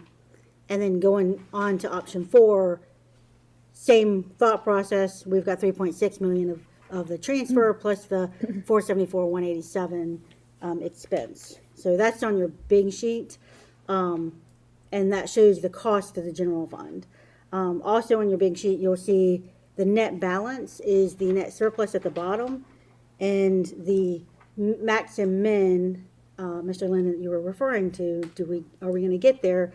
We're not quite going to get there with the premiums the way that we have them set up and the plans that we have them set up. So you can see option 1, we're still between 2.3 and 2.8 million off between the min and max. Option 2, we're still same amounts. Option 3, we're 1.2 and 1.6 million off of the recommended amount to hold back. And then option 4, it's 2.3 and 2.7. So that'll provide all that information for you to go back and study, because decisions, this is a lot of information, And I think Dr. Nicely already said we probably do need to let you go digest all of this. You know, I expect you to read it every night, but So sticking with like what we have, a 12.4% premium increase. I'm going through these numbers here. Our current, I guess, plans, like I guess for single versus family. Do you know those right off the top of your head, like what we're paying, like what the employee pays? it's in the yellow box over here. All right, so The yellow's what they're currently paying. right. So for a family plan, Susan, what would that be? Is that the 868.44? Yes. So that would be about about a $90 increase, somewhere around there, maybe a little more. For which one? For a family plan? Under If we kept option- everything exactly the same as it is right Oh, now. exactly the same? Yeah, it would go up $107 And that's on a month. for the employee, that's coming out of the employee's pocket. Correct. And then the single is how much? 14 on a monthly basis. $14? And then 107. Just want that clarified for Yes. our employees to know that. And we do have a certain percentage that we cover, and if it is your desire to cover more or less of, you know, one of the options, we can always change that as well as we're looking at the premiums. I think to Mr. London's point from last time that we made a bad decision, I don't think we made a bad decision. I think we included to increase payroll to cover some of this from last year. And that's where that, you talked about that last time, that's where that came from. I don't know if you recall that staff recommendation. I do recall the staff recommendation, and we didn't listen to it. We didn't listen to the pay raise? No, we didn't. We gave a nice pay raise. Right. We didn't listen to the staff recommendation on what we should have in health reserves. But that's where we That was what, got the that's pay what we raise. did. We didn't leave money on the table, we gave it to staff. Well, that brings up a good point because Susan, I know we're far out on percentages of raises that we may be able to give. And I don't know what the average employee, what percent it would take from the bottom versus the top for a $107 increase. The last thing I want to see is our employees taking a pay deduction even though we're given a raise.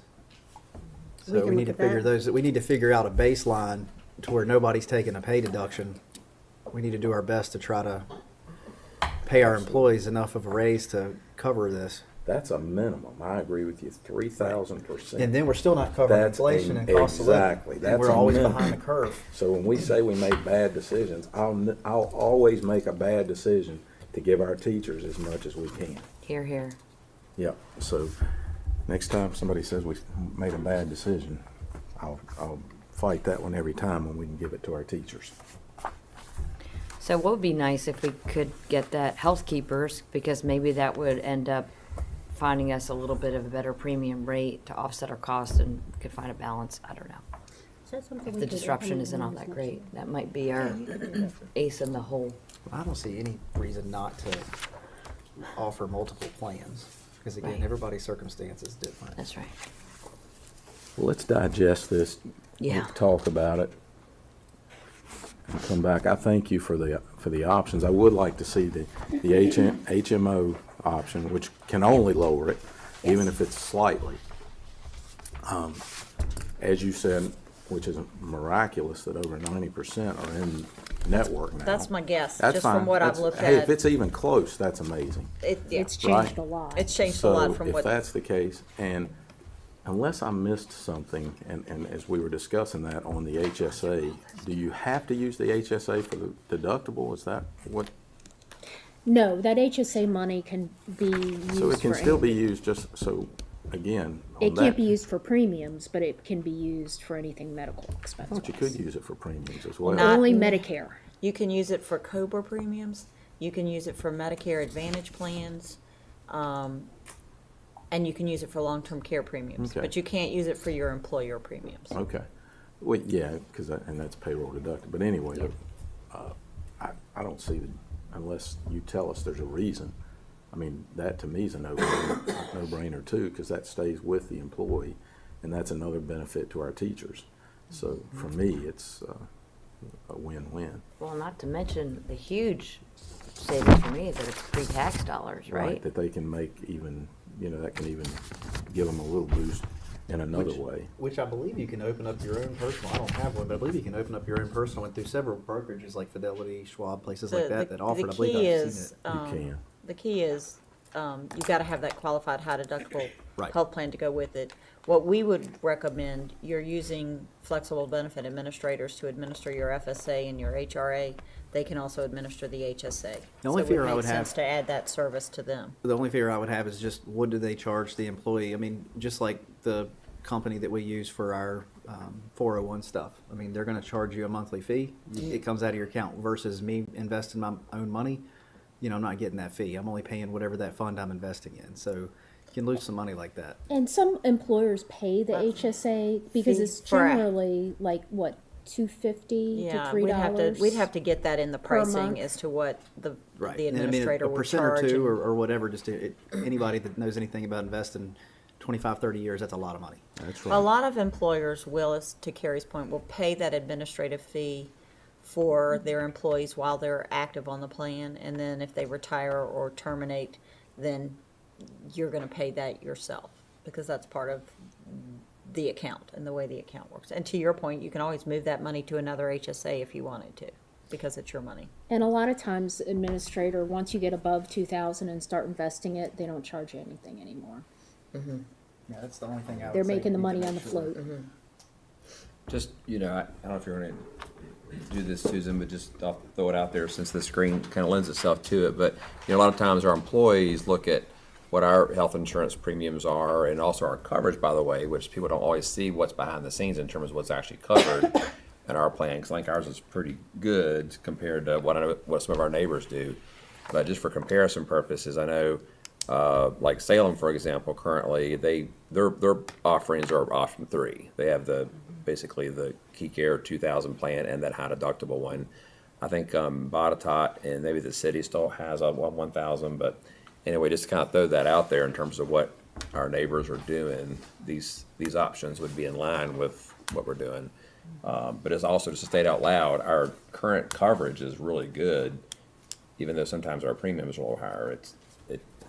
You have a very competitive. I would agree that we do have a good plan because with my situation, my family, it's been very good to us. And I will say that to the employee out there, we're going to do our best to make sure that you have the options, because if you don't have your health, everybody in this room knows if you don't have your health, it doesn't matter how much money you have in your pocket. You can be the richest person in the world, but if you've got a health condition, That's true. so it's a very important piece for me to our employees to make sure that we're providing them the best services at the most reasonable rates that we can get it. And it's stressful, isn't it? It's It's- stressful. I have a child in the ER right now, actually, so Yeah. it's Sorry. it's kind of hits home to me. You should have gone to that urgent care.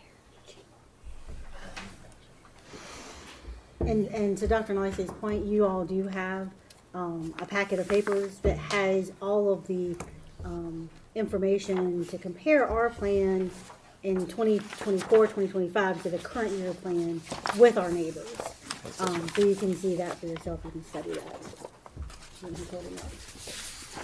But I was not necessarily going to put that on the screen and go through that here. Okay, so. So the next thing I want to touch base with is the other post-employment benefits.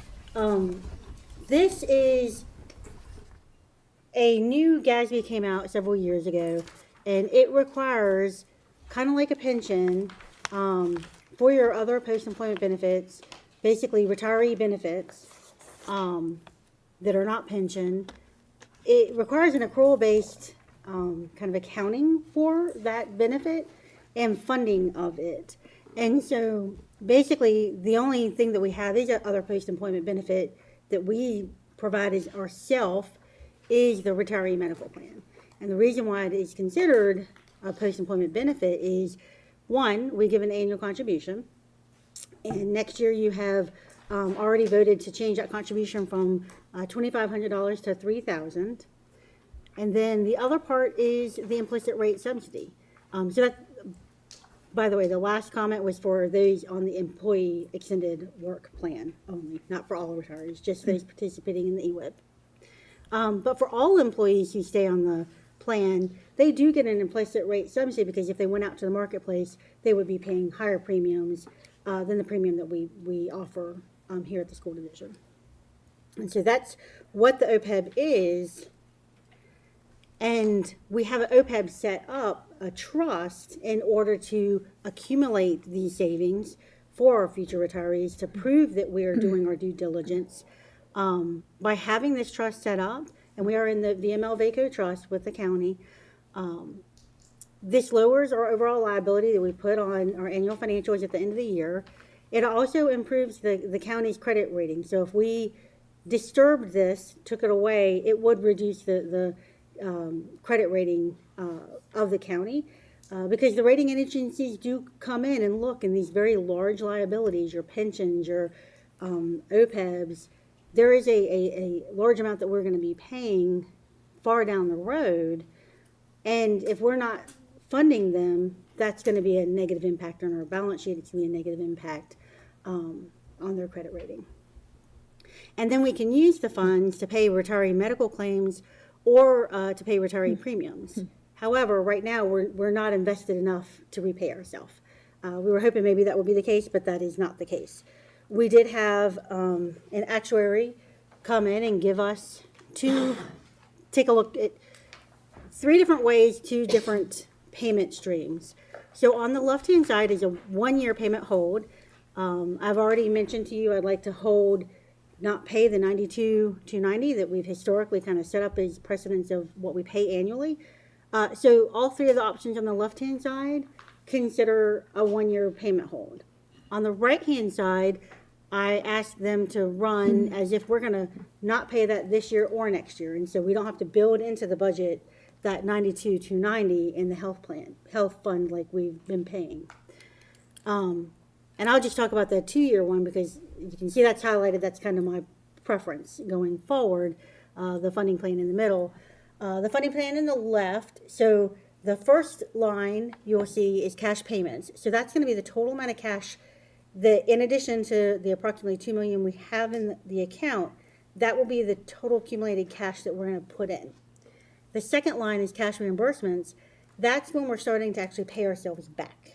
So we get to pull money out of the account. And one thing the actuaries wanted us to point out is even though this is the least amount of cash going in, it is also the least amount of cash coming out of the plan. But honestly, I don't think that's a bad thing. I think that's kind of leaving us at a lower level. But we are only going to be 75% funded. We're not going to get up to 100% funding of these plans. We will be 75%. And so under the 75% funding, the first contribution would be in 2027, and it'd be just a little over $500,000 that we would contribute. And so my hope would be, we're planning on putting a lot of money into the health insurance fund this year. Maybe we have a better claims year next year than we expect. And so maybe some of that money that we are setting aside in 26 will free up and we can then shift that over to the OPEB. It will be my hope. But I mean, crystal ball, I don't have one. It's my hope and wish, but we'll see what happens. And then you can see kind of the payment schedule for that one. And that appealed to me most because it is the smallest amount. It's the fewest years of contributing. And then when you hit year 2032, we could actually start to pull out of there to pay ourselves for health claims for our retirees if we needed to at that time. The far right column shows us as being 100% funded. And so that's going to be quite a significant more contribution level to get there. And then on the left-hand column would just be the 92,290 indefinitely. And that is definitely not a recommendation because we're going to be more than 100% funded. Even though it's kind of the cheapest each year, there's not a big amount of money going in any one year. It's less than 100,000. It does overfund us, so we don't necessarily want to go down that path. So it will be my recommendation in this budget year to say for next year we do not put in that contribution again. We're not paying it this year and we're not paying it next year. So that was really all I wanted to share about the OPEB. Any questions on that? Just want to say, seeing 2033 is kind of freakish, but then you forget that you're in 2025. All right? It's not that far off. Oh my gosh. Be retired. Oh, Lord. So there's been some questions about the Health and Wellness Center. So this is kind of my way to provide some responses to those questions, and also the next two slides provide some education to anyone watching. We have two locations for the Health and Wellness Center. One here at Central Office, and then one down on 419 across from the Roanoke County Admin Center. So it's just in a little office separate over there. Our employees, our spouses, and our retirees all have full access to come. But we cannot accommodate dependents at this time. We have over 900 dependents, so that's going to be your children. And if we wanted to accommodate them, we would have to add another practitioner. And the space of the health center would not allow us to add a third body in there. We already have 2 practitioners in one office and only 2 exam rooms. And so that the space would be, we would have to look for a different place. Now we can, if that would be the choice. The nice thing about the Health and Wellness Center is our employees do not have to pay to go. So they don't have to pay, a full out-of-pocket amount if they're sick. They don't have to pay $180 to go to the doctor if they feel like they have the flu or the COVID or whatever. $180 to go to the doctor, though. Pardon? If you have insurance, who's paying $180 to go to the doctor? It's gotta go to their They deductible. would have to go to the doctor. But it's $180? Well, your deductible. Well, if you have insurance, But should be with your 25. current plan, you have to meet that $1,000 or $2,000 deductible first. So for some folks, they may not have that all year long, so they're paying out of pocket. Okay, but you can gotta get, meet like, your out-of-pocket Teladoc at for, one like, point. 150 a Yeah, year you and could do make a phone call. $55 for telemedicine. The other thing that's really nice is we wanted to put into policy when we put the wellness clinic in was that they did not have to use their paid time off or sick leave or vacation leave to come to the health clinic. If they come during school hours, they can just let their building administrator know that they had an appointment and then come here and then go back. So that's a nice benefit as well. We are scheduled to pay about $825,000 next year for the clinic. That is a contract that we went through this past year through an RFP or 2 years ago, I think. 2 years ago. And it worked out that Everside won the contract, but then Marathon Health was actually in the process of merging with Everside at the time. And so the provider that we had kind of merged with the provider that we, We had one, we got rid of them, they bought the next one. yeah. Need to be made. So we still have Marathon. Their hours are 7 to 5 and Monday to Friday, Thursday, and then 7 to 11 on Friday. They do healthcare, coaching, and assessments. The one little caveat, like we've said before, if we do implement a health savings account, we would have to charge a small amount to those who have the HSA if it's not preventative. Is that 825.5? Does the county pay a similar amount, or is that based on our number of employees compared to their number of employees? It's based on the number of eligible votes from their population. So I think ours is higher than theirs because of the number of eligible votes. That brings up a good point. I know your next slide's going to have some numbers, but do you have the numbers situated? Because right now, for those that don't know, because I'm involved in this too, because obviously I work for the county, so I'm on the county side of it. Every year you got to go for a physical to keep a lower health insurance rate. Or you can go to your primary care doctor and have them fill out a form and you can turn it in, right? So I don't want the numbers to be inflated as to how many people are using it for sick calls versus everybody has to go for a physical that has insurance if you want to get cheaper insurance. So, I mean, that's going to promote me to go to insurance. I'm not going to get ahead of myself. I'll wait to the next slide before I say something else. Sure. I'm real close to this. I'll catch up to you. That's why we love Do you want to jump into your question or do you want me to start? No, go right ahead. So the 3 things that we looked at, and we had Marathon give us some information from their actuaries and from current activity.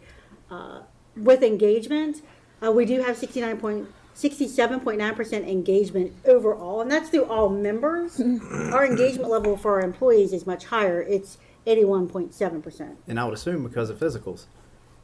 probably. So it overinflates how much this is actually being used, in my opinion. So can we find out how much it's being used outside of that? Yeah, we can bring that back. Or instead of the percentage, do you have the actual number of patients visits that have taken place? Yes, I And can for do that. each thing, because the raw number would be more. I can bring think. that to you, yes. Well, and it's going to be minor things. I mean, you're not going to come in here for a major situation. I mean, everybody knows that. You're not coming to Marathon for a major situation. I mean, you got a major problem, you're going to go to your PCP. And a lot of times, some employees don't have primary care doctors, so I think they're using it maybe as a primary care doctor. Which would not be advisable, although I'm not a doctor. It'd be nice to have one, build that relationship. Well, actually, personally for me, I left my PCP and was going to the health clinic.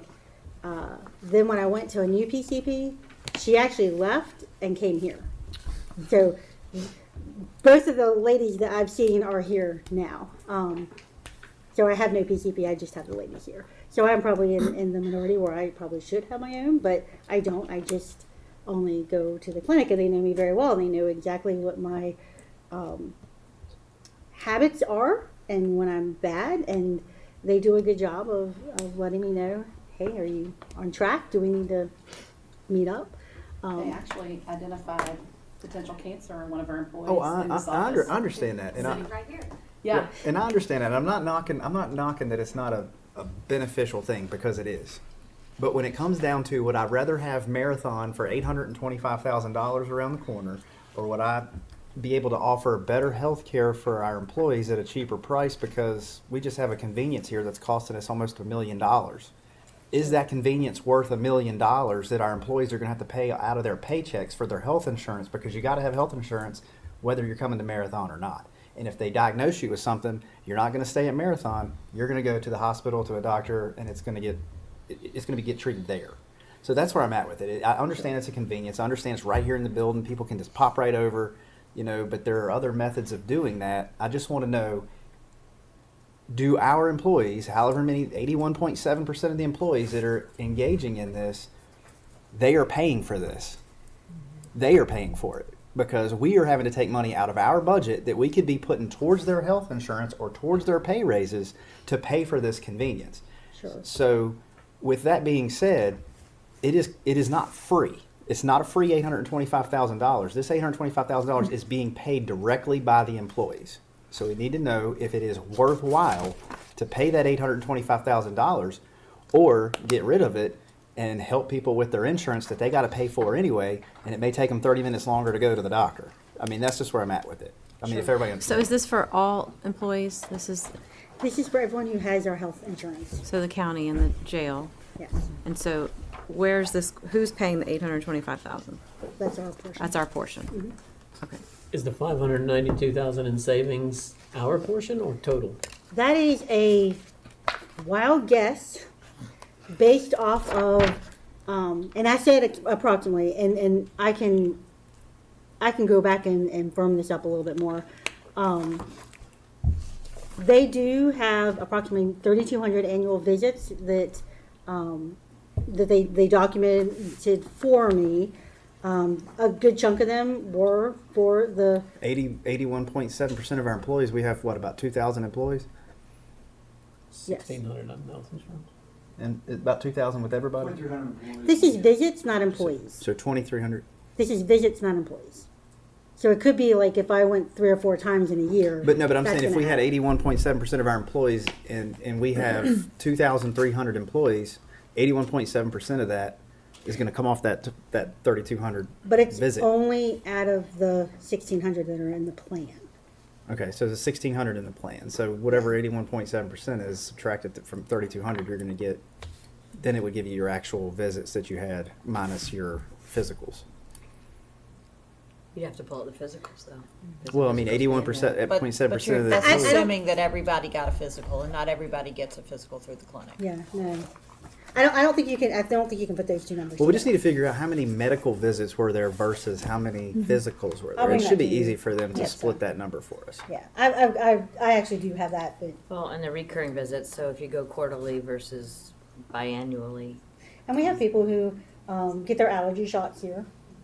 And so that's a convenience for them. It's a as well. convenience, and I mean, if we can look on paper and say that, yes, this is worth paying for, that, you know, it actually is keeping our healthcare costs down for our employee, great.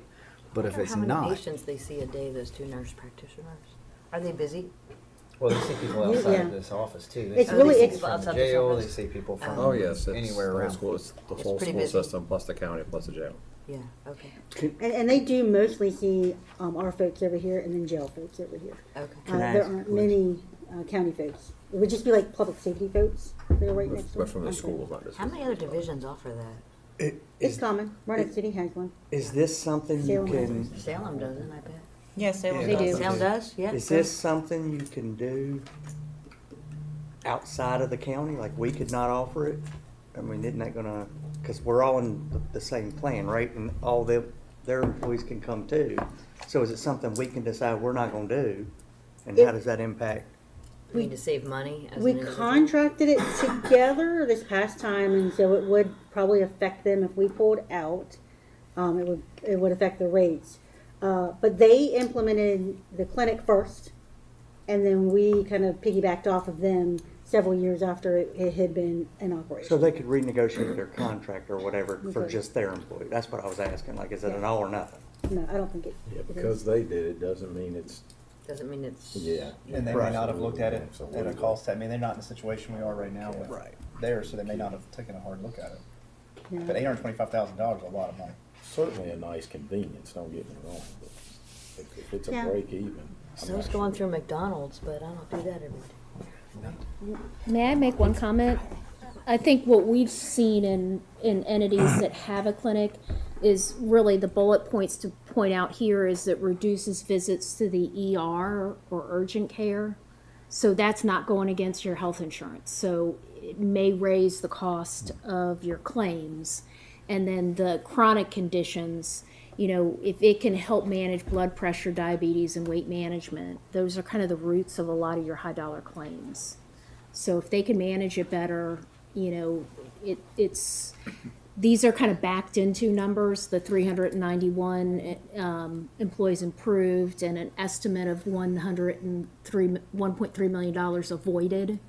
But you could also get those see same it as, gains by going to a regular nurse practitioner or a PA. But it would at flow your- through your health plan. So you're trading off costs being paid to Marathon versus costs that come through your health plan because they're I going guess we to. just need to figure out a way. Yeah, we need to evaluate how many are sick visits, how many are well visits. Right. There may be more sick visits than you are aware of that are really avoidance of your health plan.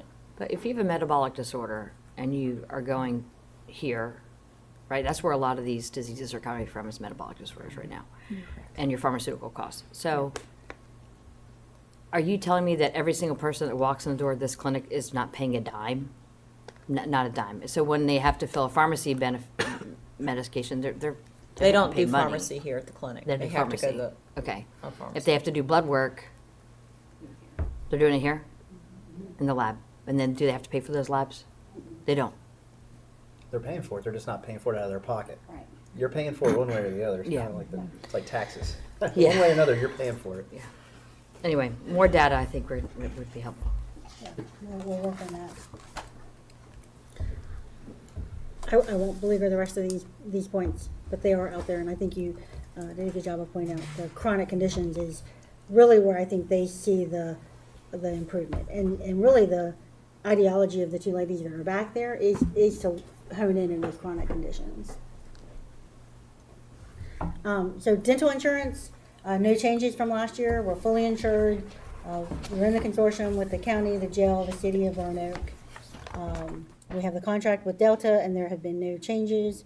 And so this is just what the plan looks like and what our rates are. They're not changing from last year. I did want to bring to everyone's attention, we do have the Healthy Smell, Healthy You program. And so this will provide, if you are in one of these categories, you should reach out to Delta Dental because there is an opportunity to have additional fluoride treatment or additional cleaning just as preventative maintenance. Vision insurance, same plan as everything, but we don't have rates yet. And so this is just to show that this is only paid by the employee. The employer, we do not contribute to this. This is the, it's still under a rate cap for one more year. is it? I think so. Okay, fantastic. So, Claire thinks the rates are not gonna change next year. I'm pretty sure it's still under rate cap. And so these are gonna be the rates we hope to see next year then, the same. So nothing has changed here. So that's all I have for the benefits, and I would like to, at this time, if there are any other questions on health insurance, anything on dental, vision, the clinic, anything insurance or benefit related, that we can glean some additional comments from Ms. Smith or Ms. Harlan, we can ask them that, or we can let them head down the road. I'd like to just say thank you. We appreciate Thank it. you. Everybody's coming and You guys are good answering questions. our questions. We'd much rather be asked questions than just speak, so. We That's how appreciate you the understand dialogue. it. Yeah, and we've got some things to follow up with Yes. you on, so we have all those written down. Great, thank you. Thank you. Thanks. Thank So you. I just have one request, moving forward, because we don't want to be in the situation that we're in now again. Yes. I don't know if it's going to cost us more money as our consultants, because I saw what your hourly rate is, it's not cheap. Can we get data sooner? Because this, like, waiting a month to get it, or 2 months, or whatever it was, it's shocking. We are providing it monthly Okay. to Susan as soon as I get it. You know, the carrier only provides data monthly. So like the data that was paid from Anthem through January is likely going to be available next week, and then our analyst will prepare a report and send it to us, and we will forward it out. So monthly's as quick as you can get it, but we have converted. We were doing things quarterly. We have Yeah, that's a converted bad to idea. more. We've converted to monthly. So what Now, I- monthly, you're going to see a lot more of this, That's okay. but you'll I'd rather have the it monthly. information. You know, I've talked to other organizations, and they can do it weekly. So why is that you guys can only do it monthly? Because we don't get reporting from Anthem more than monthly. So I don't know how they're How doing they it do. weekly. You said Unless they- they're pulling it from their billing statement weekly. I'm not sure I mean, that that's it's. probably overkill. Yeah, that would be my guess, because actually I think you'll see monthly, and I think it's a great idea to go monthly. But I think you'll see that things don't change that much from month to month. Other than you're gonna have one month that's horrible and you'll think, oh my gosh, what's happening? And then you'll have a really, really good month and you'll think, oh yay, we've turned the corner, and then the next one will come. I mean, it's just claims don't come in a nice even pattern. They just don't. But we are providing that to you on a monthly basis and have been for since the beginning of the contract year. 2 I months think. now, maybe. Yeah. We've got it. That was But my one Thank you guys for your request, time. Thank you. you. Thank you. amongst all the others. Can we take a break? I guess I should have waited a few more minutes.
All right, so the next section we're going to get into is looking at compensation.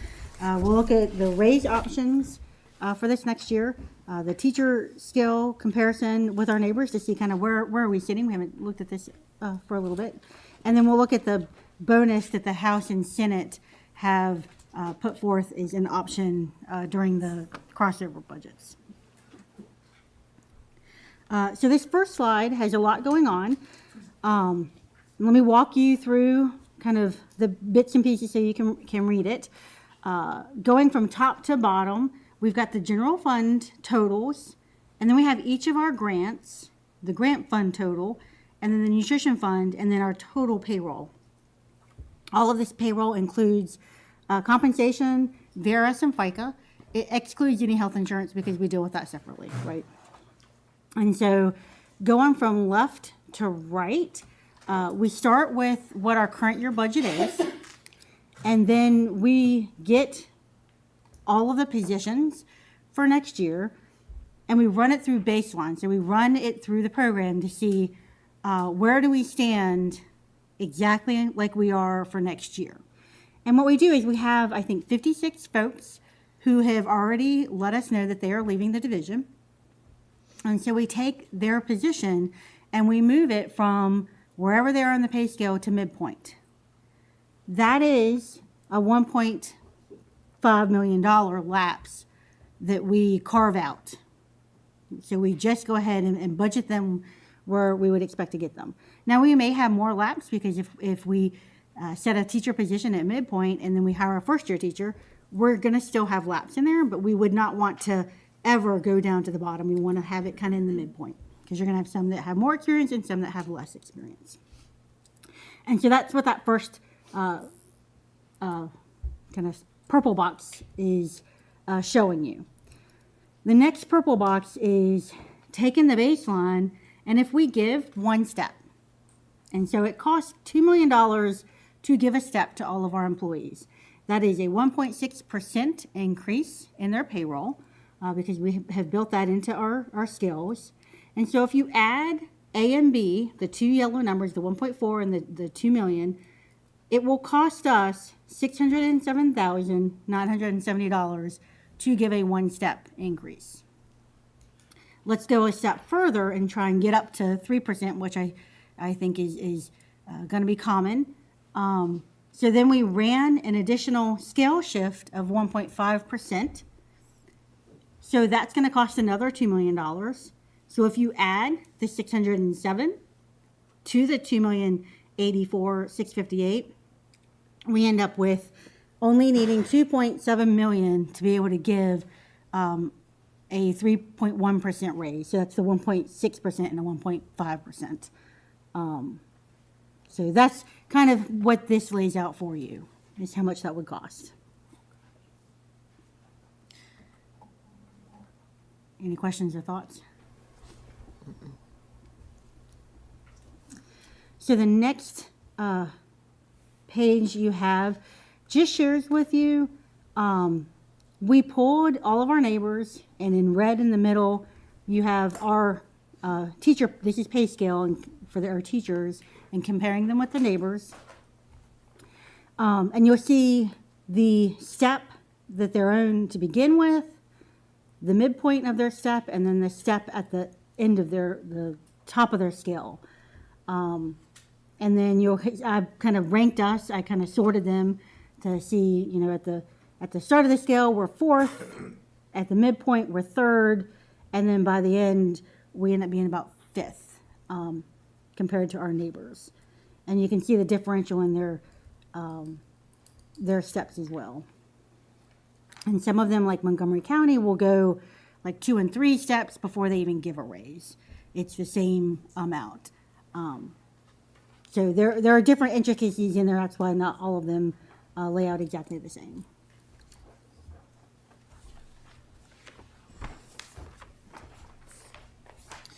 So then the next slide lays out, when we had the crossover, the House and Senate both calculated a $1,000 bonus for all of the SOQ support and instructional positions. The House bill, 1,600, they built it to where they're calculating the number of positions based off of next year's calc tool, if you will. And so that's next year's amount of folks who qualify. So taking the support cap off, so we get more money, a little bit more money. We calculated that off of the total FTE. So all of our FTE for all of our employees is 2334, because, you know, we would hate to try and carve that out and not give a bonus to anyone. So the state portion that we're going to get is $1.6 million.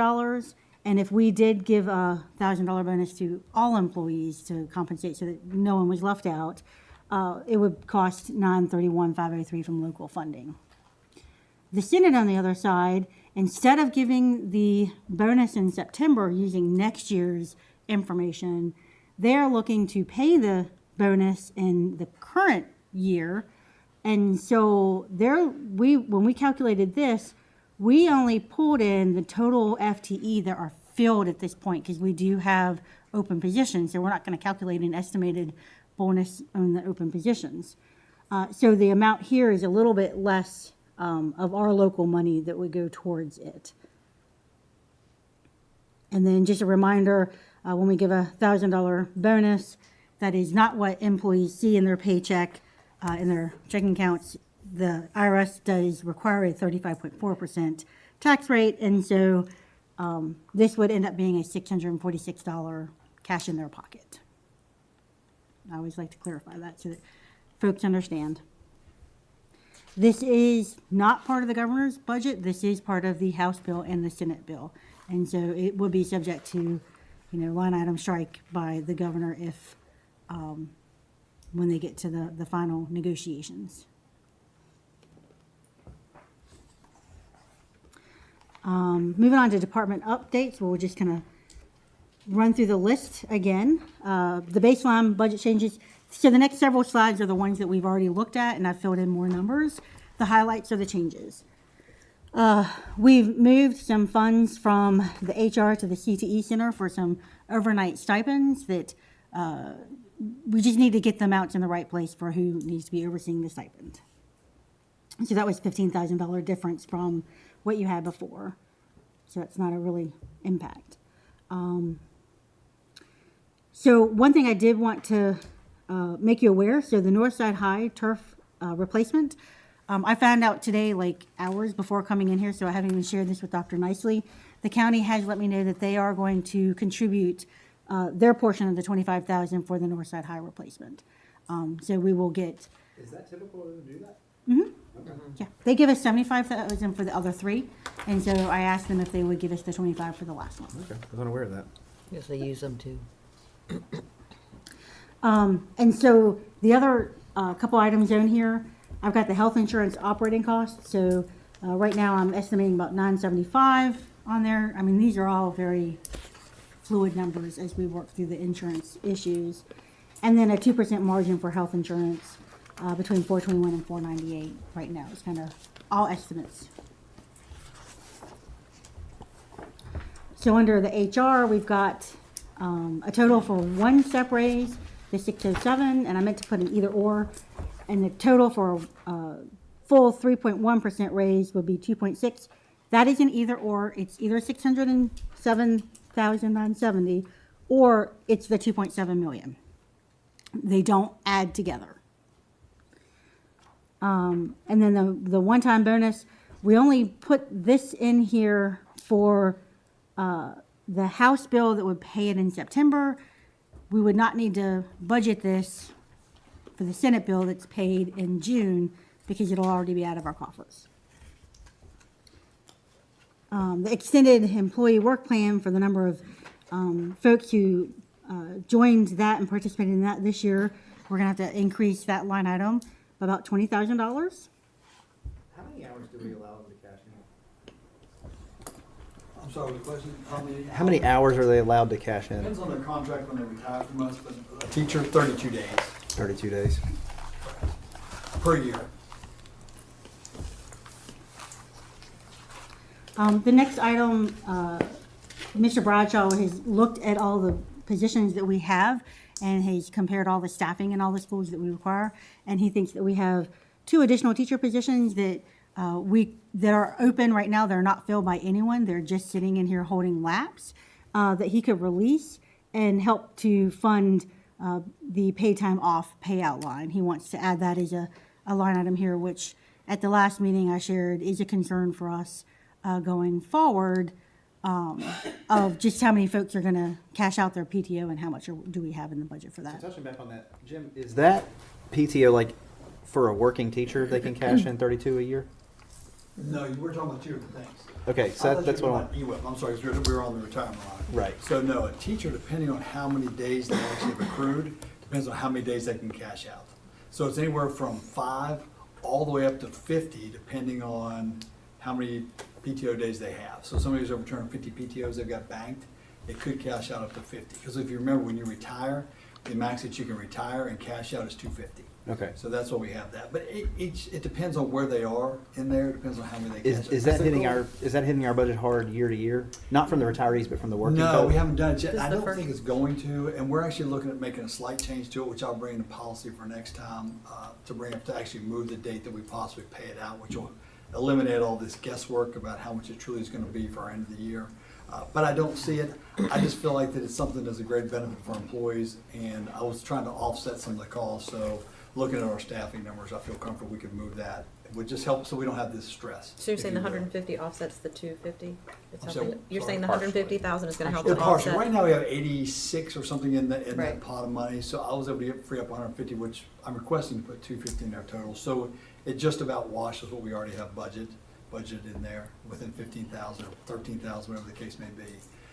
But again, just shores that up, just in case we do have a year where people cash out more than when we think they're going to, that's good. That's where I was at. I know the county every year they set a cap on it, like. We do have a cap, and it's because so we can control what the budget's gonna be. Right. But our biggest unknown is that it hasn't happened yet, and it's hitting at the end of the year. So I'm looking at changing that, so we have a true number compared to a guessing. of Right, what's that's going where I was at. Correct me if I'm wrong, but most people had maybe 30 days total, so they're not able to cash out Yeah, that if you much. recall, we have, most of our employees are well under 35 days, and if that's the case, you can only cash out up to 5 days. So, because our goal with this is to encourage people to keep them, for in case you need a medical emergency. Right. or Oh, yeah, it's whatever the great. case It's a may be. great thing to have. I agree Yeah, with having it. absolutely, but yeah, we also want to give them, if they're going on a vacation or whatever, instead Right. of them, it gives them something maybe to save for compared to just burning the days. And we are seeing a lot of, like I said, our fill rates, all that kind of stuff is higher. So it is working. We have that unknown variable right now, exactly what's gonna pay out, which again, I think we can fix that moving forward, but I also want to increase the budget, which makes it a little more, less stressful, if you will, Thank or you. the unknowns. So then insurance premiums, I had mentioned, depending on which plan we end up having, adopting, or even if we change plans and choose one of the others, what the premium ends up being, could go up or down there. Facilities, it has been on the list to add a transportation special education route manager and getting the payroll information, the total for this position. And just to remind you, all of these positions include the salary, the VRS, and the FICA. And so this is not just a salary number. This is all in, everything except health and dental insurance. So that's Can you 97. remind folks what that route manager is going to do? Schedule special ed routes. I can say for special ed or preschool programs, once they cap, we have to bus many preschool kids to outside of their homeschool area. Same thing goes for homeless students, foster care students, anybody that's got special transportation and IEP, and some of our alternative ed kiddos as well. It's a huge undertaking. Thank you. And unfortunately, Kathy and Jerry often are asked to drive because it's hard to fill all of our positions. And when that's the case, they're not able to help get that transportation in line for us to be in compliance in a quick way. And were we going to try to do a van for that too? We have purchased several, yes, and we're getting started on that. Okay. The electricity number came down. We went back, sharpened our pencils, did some more analyses, and brought the electricity number down to 850 instead of what we had in there before. School counseling, the floater, ended up being 81,880. And then in special ed, the speech language pathologist.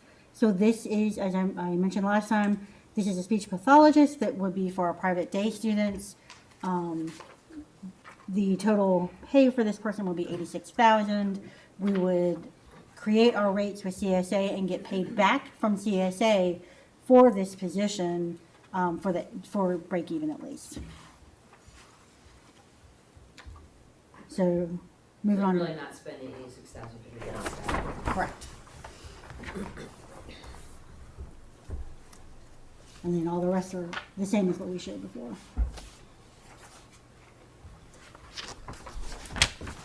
Revenue updates. So with the crossover, on the page before you, I show you where our current year budget is. I show you the governor's budget, and then the House and Senate side by side. Although I have never seen before that our numbers are exactly the same between the two. So that's interesting. But what we have is an additional $4 million coming into the general fund from both the House and Senate. A slight reduction in the instructional resources, just minimal amount there, and then additional grant funds and a small amount for additional nutrition money. Actually, the grant's not changed from the governor's budget. So what really is driving the general fund is both the House and the Senate supported removing the support cap, which we've been lobbying for a long time to get, and so it's really exciting to see that making progress. They both also supported adding funding for special education support of students to have additional positions out there to help them. And then they both added the bonus for the SOQ funded instructional support positions. And so, like I said, one of those will be for next year and one of them will be for this year. We don't know until they kind of come together and have their discussions and produce a final budget, which period they're planning on putting that bonus into. And then a slight correction to the nutrition fund for school breakfast reimbursements. So here is just a summary of the changes right now. If we went with the governor's budget, we would have $846,125 of new money. If we are lucky enough to get the full Senate and House, it'll be $4.2 million. We are unaware of what the county revenue will be because with the weather lately, they actually had their meeting from Tuesday right before our meeting started, and staff always shares their revenue numbers with the Board of Supervisors before they share it with me. Information from the county for that piece though. Like last year, what we got, because the way we get our piece of revenue sharing from the county, if I'm not mistaken, is based off what they estimate to collect, correct? Correct. We don't get what they actually collect. And many years that's been higher than what they estimated, right? So they keep all of that. I'd like to know what the difference was last year. And so when last year they increased through real estate tax rates, increased the size of government about $15 million. They gave about $2 million back to the citizens. Then we got about 40% of it through the schools, right? So this year, nothing really changed. They're going to get another $15 million from last year with this year. Plus, we're getting huge real estate tax increases again through not tax increase, that's the wrong wording, through assessments. Our taxes will go up. State law, that they have to reassess every so often. It seems like they do it more now than they used to, but nonetheless. So 15 again, plus whatever, let's call it 15 again for this year's increase, somewhere in the neighborhood of 30 million. And again, I'm really rough numbers. Hopefully they give about a 6 or 8 cent tax reduction on the tax rate. Not going to happen. But if we get 40% of all that, my point is we should be getting a huge increase from the county based off the projection from last year to this year. Our 40% should be very large. So I don't know that that'll happen. I know I'm probably getting crucified from that side right now, but that's the reality, is that we should get a huge tax revenue increase from, or revenue sharing from the tax increase. So I'd just like to know that that's the case. It won't affect me after this year, but going forward, the board ought to know, you know, the amounts they should be receiving, and hopefully it's close in relationship to getting us that 40%, down from 43% over the last decade. Let me just throw that one in there. Just want to make sure we're getting the full benefit of that estimate, and not a smaller amount. So that I can be clear, my understanding is you want me to bring back what they actually received in revenues and what that would have looked like for us if we shared that. Yeah, I think it's important for us to know whether we ask for it or not.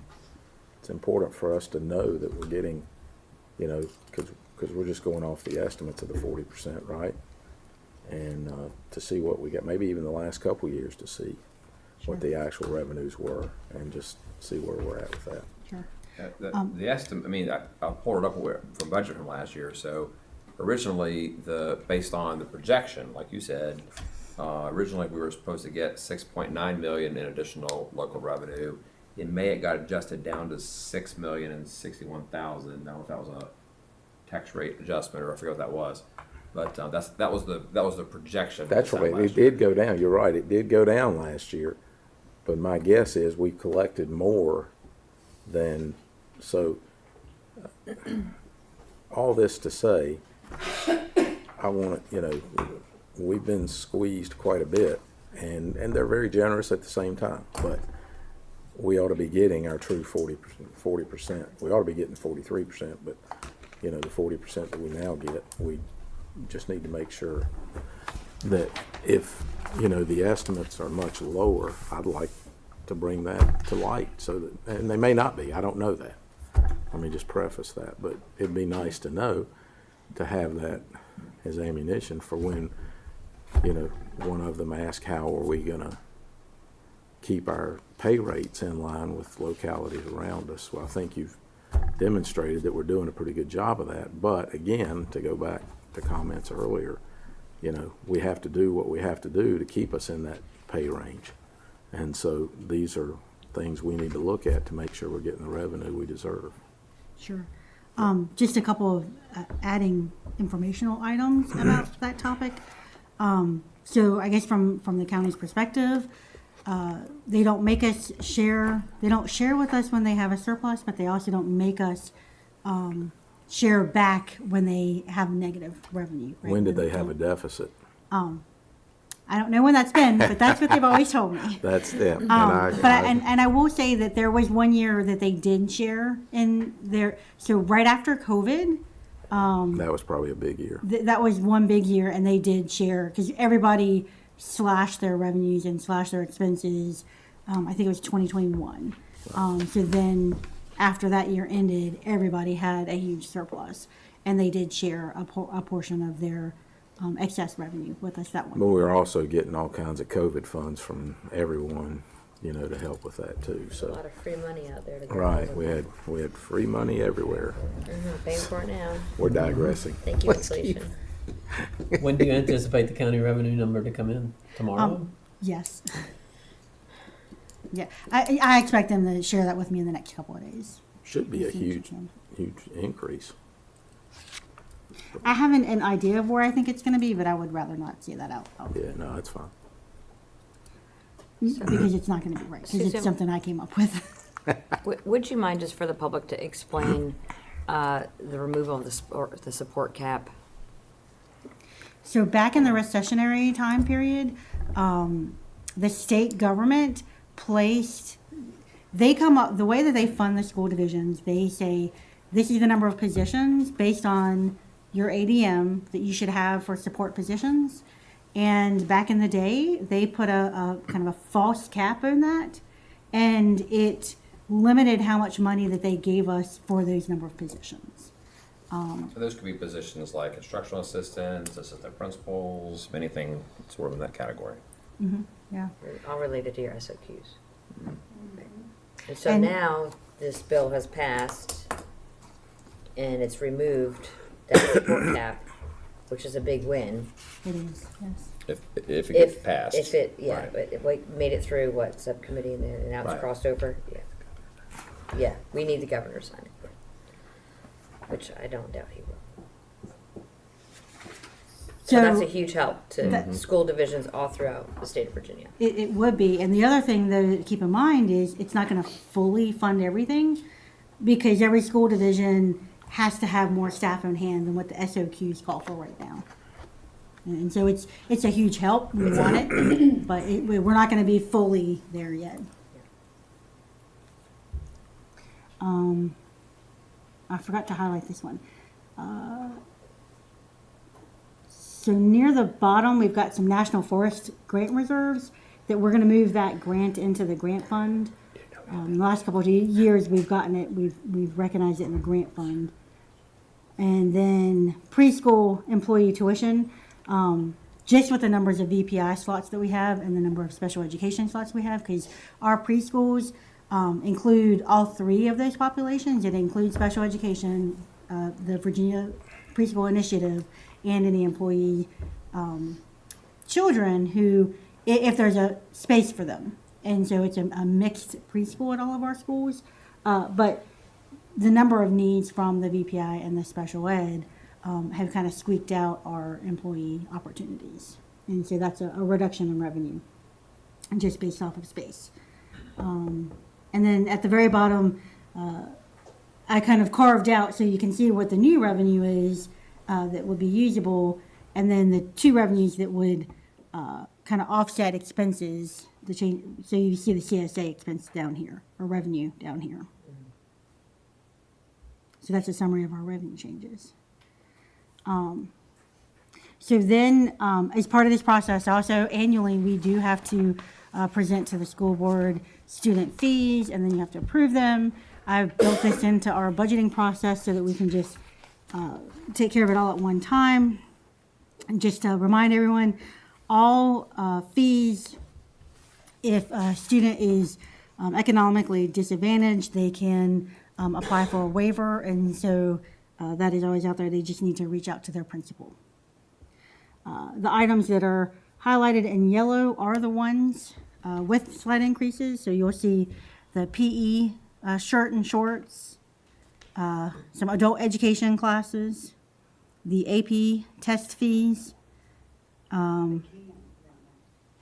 the dual enrollment fees, that going away, and then some nutrition fees, the breakfast going up slightly, and then lunch for elementary, middle, and high schools going up slightly. So these will be the... Clarify, like on those PE uniforms, most kids don't buy the uniform. They go wherever they want, so that's not mandatory. It used to be, I feel like. It used to be, wasn't it? yeah. Back in the day. Back in the day. These one kids actually wore sneakers to gym. Right. Now they get this, yeah. So then we're to the final slide. And I guess, the next thing up next week, we do have the public hearing, so the public can come in and make any comments about the budget. And I'm wondering if we need another meeting between there and March 13th, which is when we are slated to present the final budget to you for discussion before we adopt on the 20th. So I know Dr. Nicely has mentioned something about that.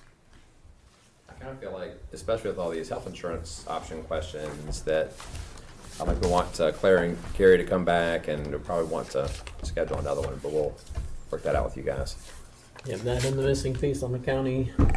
Right. The funds from the county, because that's gonna hopefully be big, like Tim said. That's all I have. Everybody else wants to come back too, right? So, so, We have a meeting after this with all the directors to debrief, so. are you kidding? That's when they're bringing in the pizza. Well, I'm sticking. The carrots. The carrots, and the celery. carrots. Carrots and. Lucky D's. Do we have anything else? Are you good? Meeting We have a show adjourned. tomorrow, Ken.